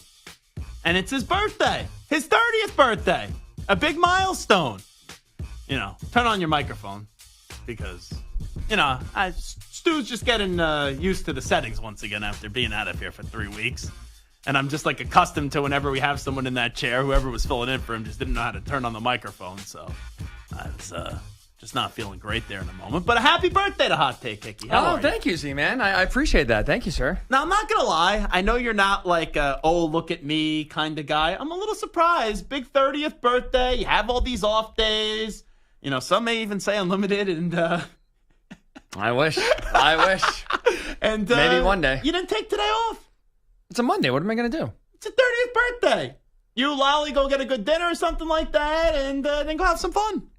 I mean, look, if I had unlimited off days, sure. Would I take a Monday off in the summer? Sure. Did you do something at least this weekend to celebrate your birthday? I did, actually. You know what was I did? That? You went to the beach. I went. Or you worked? Scuba diving with sharks. Wait. You went scuba diving with sharks? That's right. In the Long Island Aquarium, into the shark tank, I went. 4 big-time sand tiger sharks swimming around me. There I was. That's how I celebrated Big 3-0. And you were in some kind of bubble, I'm assuming? I was in a cage, yes. So technically, sure. I was safe. I know you're a dangerous fella, but I didn't know how risky you were getting. And I mean, I'm sure these sharks, they lose a lot of aggressiveness now that they've been in the tank for a while and not out in the wild. But yeah, I was. Were you ever afraid? Because still, even though you're in some cage, just that image of a shark getting close to you think maybe the shark gets through. No, I was not afraid. Not at all. I figured, I knew I was 1,000,000% safe. So I know you think I'm the mush, but yes. You always wanted to do it. Love Shark Week. I really want to get in the water with great white sharks. Could you imagine, Stu? People know who Hot Take Hickey is. He's getting ready to go in a cage with all of them. Guys, I guarantee you, we are not going to die. I will be alive in 20 minutes. And you know what? One of the predictions I got right, thankfully. I can get, some NFL predictions wrong, some basketball predictions wrong, but thankfully when it comes to my life. College football. We can go down the list. In Baseball, terms of guaranteeing my life, tennis. I am 1 for 1. And I would say that's the most important. Who do you think wins the Stanley Cup final tonight, by the way? Oilers, lock it up. Guaranteed. Oh, no. I was all in on the Oilers. All into the Oilers tonight. And now I have some skepticism. But it is your birthday. If there is going to be one day for you to get the prediction right, wouldn't it be tonight? You would think, although I've gone to plenty of Mets games on my birthday and I've seen plenty of L's. So that, unfortunately, does not always translate. So that's actually that was your idea for your 30th birthday? That's what you wanted to do? I mean, not 30. I've always wanted to do it for a while, and 30, is a milestone, I guess, where it's an excuse to finally put action or words in action. So yeah. Who'd you go with? My girlfriend and my parents. And she went in the cage too? Your parents went in the cage? No. I was the only one. It was only you? Yes, and an instructor. Wait, what happened to the Hickeys? They don't want to go in. They're too scared. Your dad is like a big, burly, tough guy. He's like one of 900 children. He didn't have the cojones. He didn't have the chops to join his son for a memorable moment. He didn't want to go. I was not going to force anybody. Yeah, I think that, if anything, makes me tougher. Did you? Now, your girlfriend was probably like a nervous wreck. She thought something bad was going to happen. So she was like, I heard his predictions on the radio. That's right. He's getting out alive. She was not as confident as I was. She make you take out life insurance before this? No. Although if the cage just accidentally opened up during the middle of it, let's just say I asked some questions. The cage opens up, you survive. Okay. I don't think that would be a bad thing. It'd be a good lawsuit. That would be. Oh, I was gonna tell some pretty badass story of I fought a shark and who won? Not the shark. That'd be pretty cool, actually. Now, was this like a real rewarding when you left? Was this real rewarding? Did you feel like you conquered something? Yes and no. Like those sharks are so docile, so it's like you're not there's no actual danger there. I give you credit. Like Ack, let me ask you, Ack, you've been around on this planet a long time. Don't call me old. That's a nice way to. Have you ever had the desire, even if you were in a protective cage, to go swim with sharks? No. What am I, Richard Dreyfuss? Are we supposed to understand that? I don't know that That's Jaws. He was in Jaws. Okay. He got in the shark tank to try to get the shark. Gotcha. That was the first reference that went above Hickey and I said. Julia Lewis, I know. Julia Louis. Yeah, they're not related. Okay. Well, no. By the way, this has been a running topic in our YouTube chat. People are obsessed with your hair. They want to know the process, how much gel you put in. Today is how all long natural. Are you standing in front of the mirror with the comb and everything? Baker Mayfield. Yeah. Thank you, Axter. He does not look like Baker Mayfield. He does. He absolutely does. I'll take it. Baker's a good-looking guy. Well, I'll take whatever I can get. I say this with love. Maybe time to get your eyes checked. I think I'm closer to the pin than you. Okay. The process does not take very long. A little bit of gel, run it through, a little comb to kind of get the part going, but I would say full process 3 minutes. And what happened to the shower no cap, by the way? I did wave the white flag on that a little bit.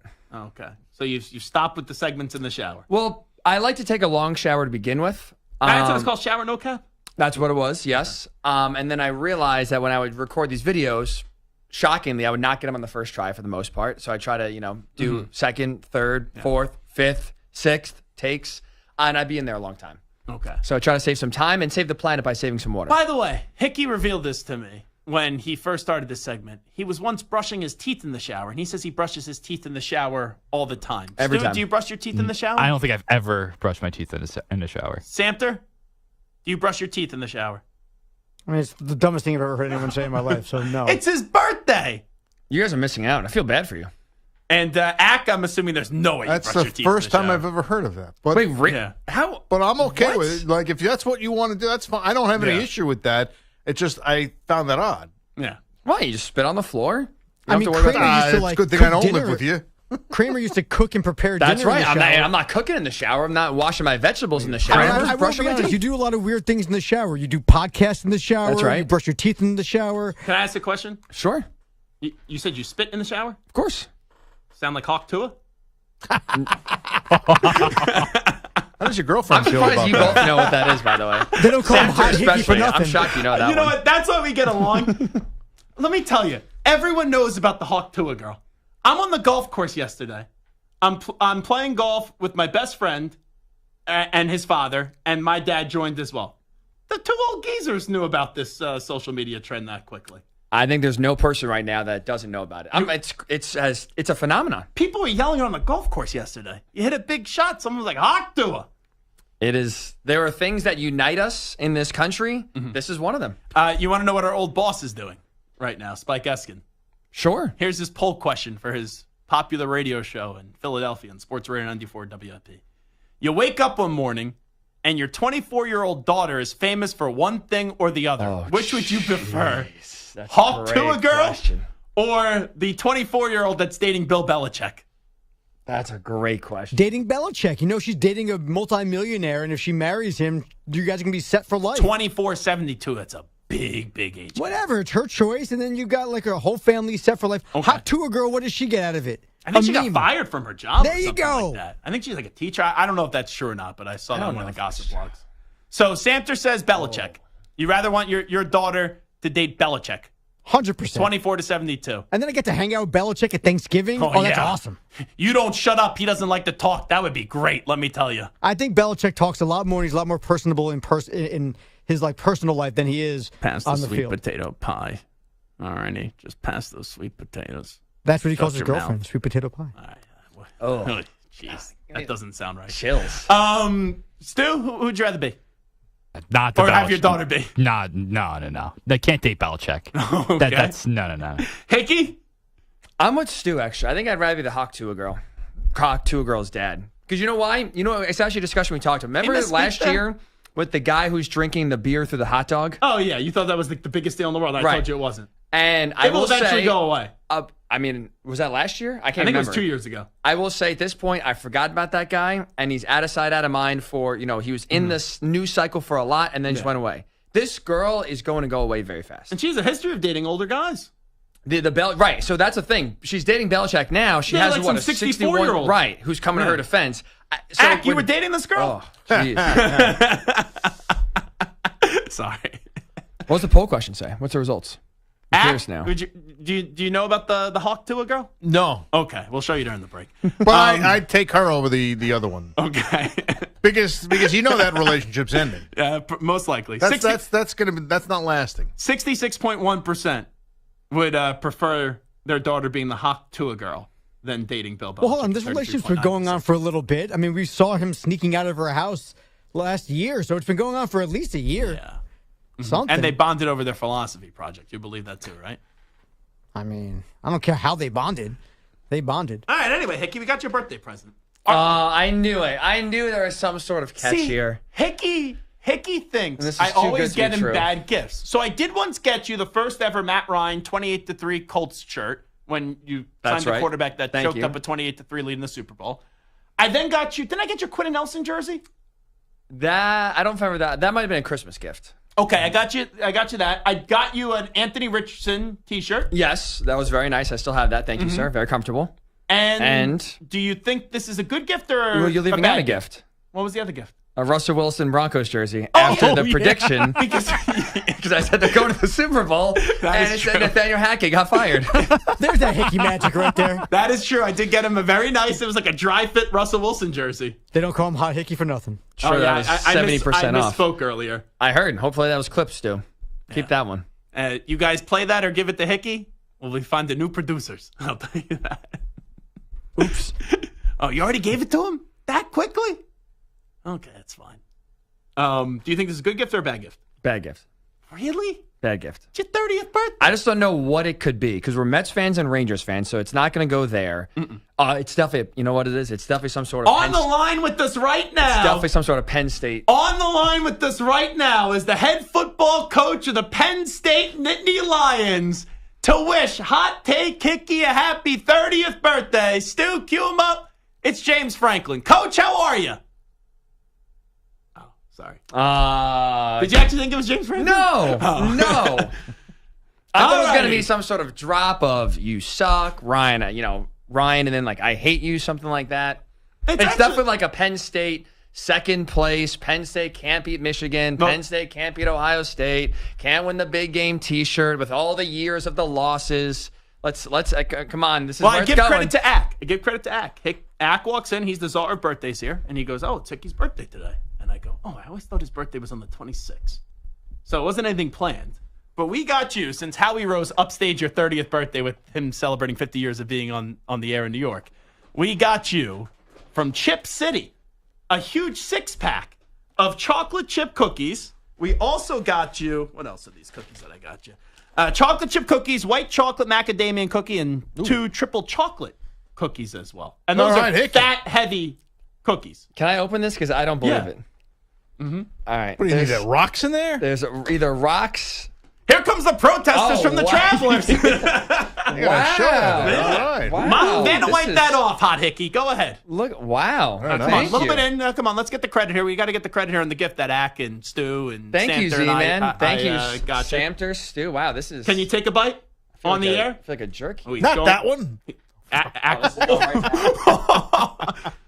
Oh, yeah. Hickey going with the chocolate chip cookie.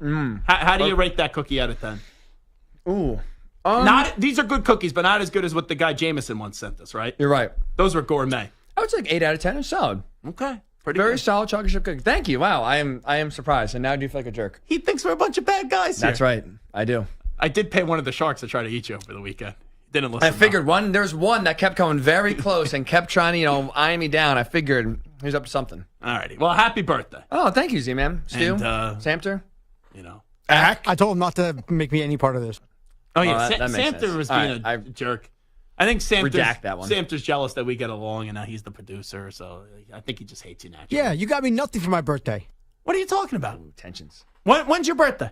March. How about getting him a pair of shoes?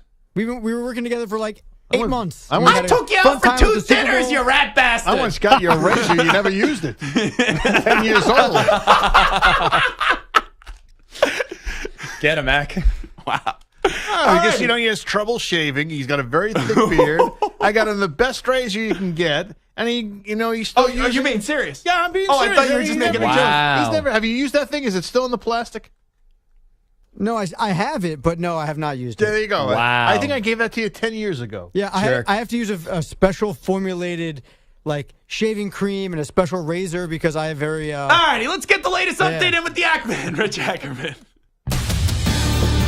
Infinity Sports Network Sports Flash. It's brought to you by Capital One. No fees or minimums and no overdraft fees. Another reason banking with Capital One is the easiest decision. What's in your wallet? Terms apply. See CapitalOne.com/bank. Capital One NA, member FDIC. The Cavaliers coaching search is winding down, with the team reportedly set to hire Warriors assistant Kenny Atkinson. This will be the second time as a head coach for the 57-year-old who received high marks for developing the Nets' young talent.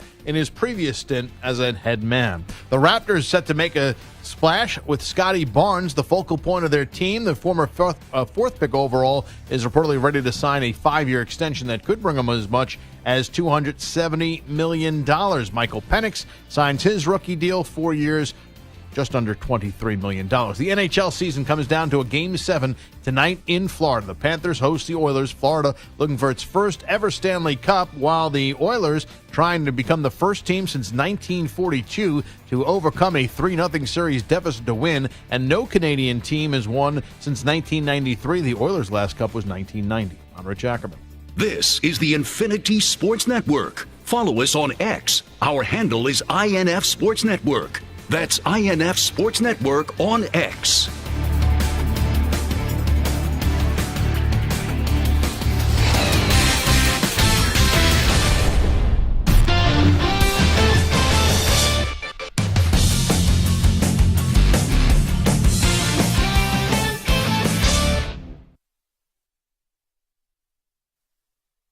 You're in a 5-minute break.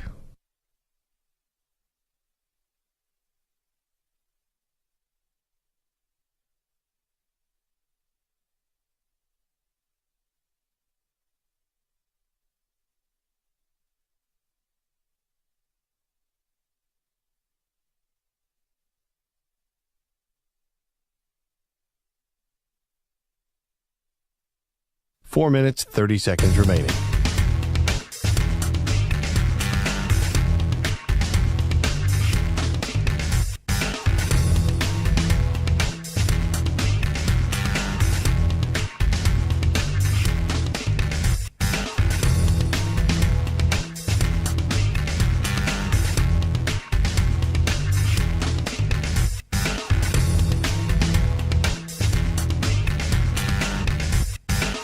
Four minutes remaining.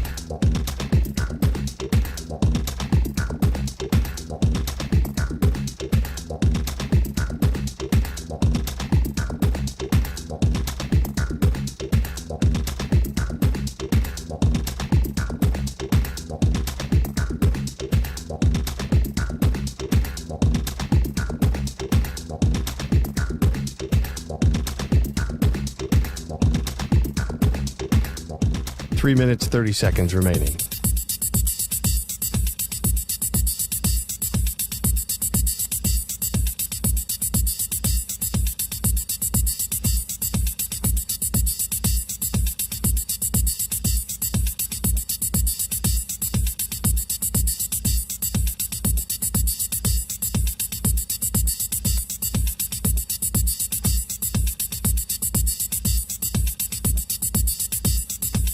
Three minutes remaining.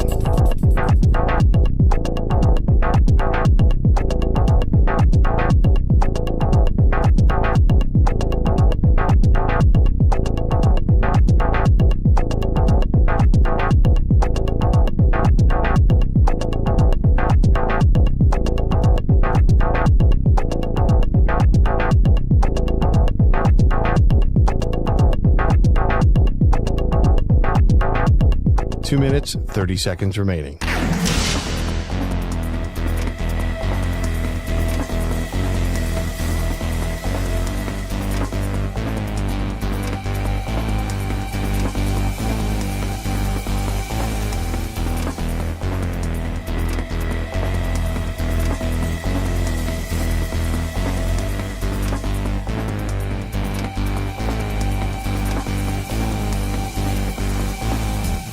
Two minutes remaining.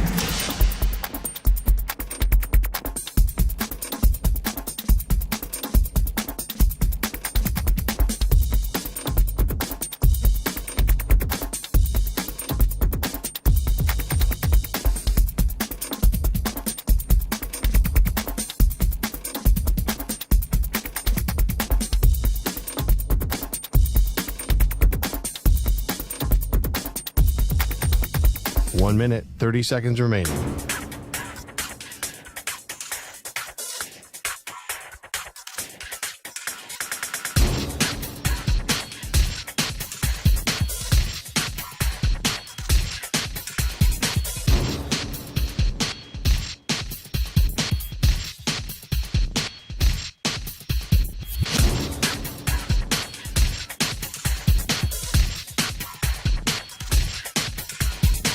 1 minute remaining.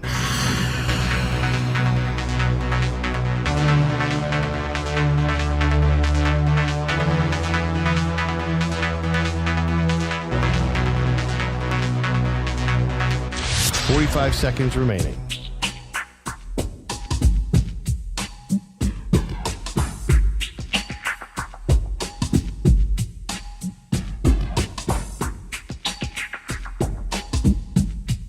"30 seconds remaining.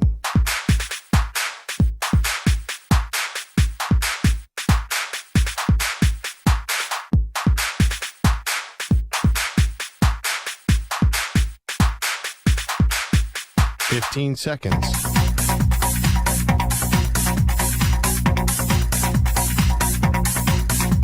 Break ends in 5 seconds.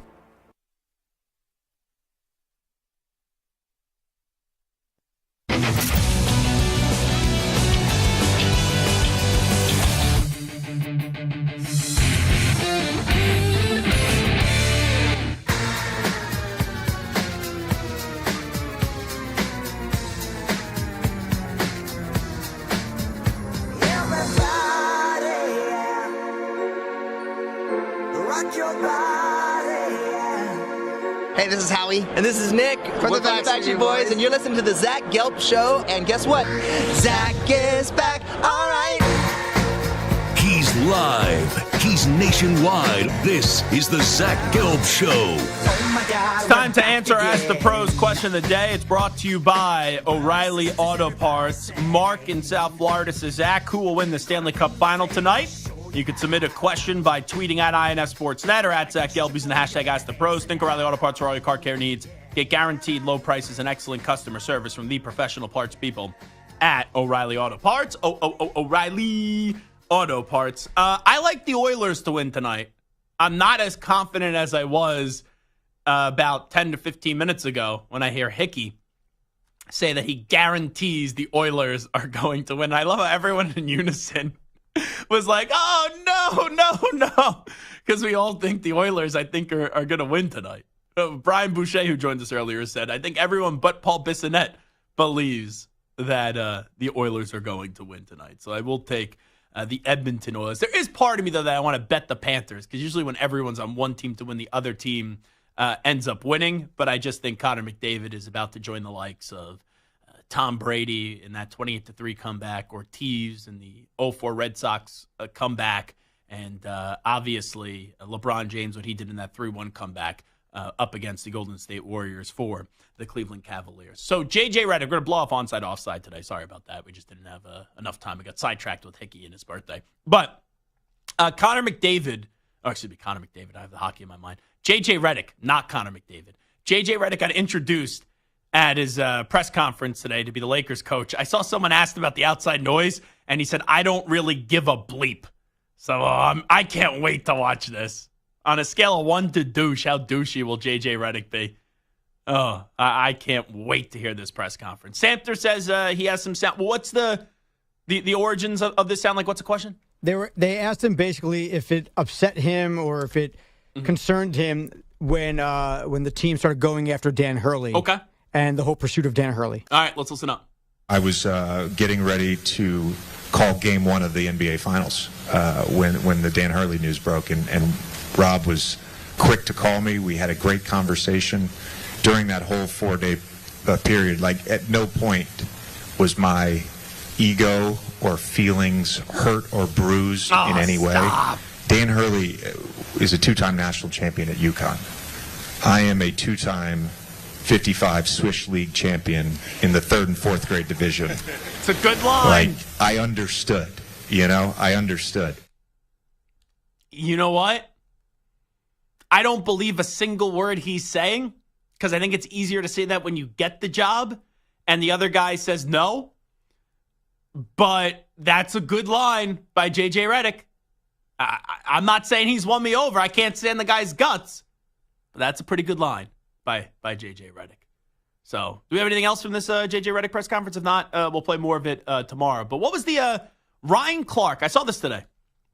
Is Ryan Clark interviewing Samter, Jaden Daniels today, and then what? Brandon Ayuk showed up to the interview? What happened there? It sounds actually he was interviewing Brandon Ayuk. Oh. Is what it was going to be. And then he kind of explains a little bit here about what happened in that meeting. We have it? All right, go ahead. And I will tell you this. When he sat with us, he did not walk into the room alone. First, it was Brandon Ayuk. Second, it was Jaden Daniels. Wow. I'm not a tea leaf reader, but the way that sounds is that Brandon Ayuk wouldn't mind playing in Washington. Well, everyone knows that he wants to play in Washington. He posted about it last week when talking to Jaden Daniels or whatever was shown there. So Clark is about to interview Ayuk, and then Jaden Daniels walked in with him. That's the way that this goes? And also, along with that, apparently Brandon Ayuk told Ryan Clark he was meeting with the 49ers today. Yeah, I saw with that. the intention of potentially getting his way over to Washington. So we'll see if that does go down. I think the 49ers want to keep him, but there's been a contract dispute, obviously, and Ayuk thinks he's worth a certain price, and the 49ers think he's worth one price. I think they're trying to keep him and then trade Deebo Samuel a year from now, but if you ratchet up the drama, maybe you find your way out of the 49ers quicker than what the organization actually wanted. That's juicy. That feels like tampering. But then they're two friends, so, tampering player to player never ends up going down. But if I was the owner of the 49ers, I would not feel great about that. But, hey, what can you do about it? Big thanks to Brian Boucher for joining us. Big thanks to Stu. Great to have him back. Big thanks to Moist Mike, Ack, even Hot Take Hickey for stopping by. And each and every one of you will be back tomorrow. Recap Game 7 of the Stanley Cup Final, boys and girls. Talk to you at 3 p.m. Eastern, noon Pacific. We out. Bye-bye. Peace.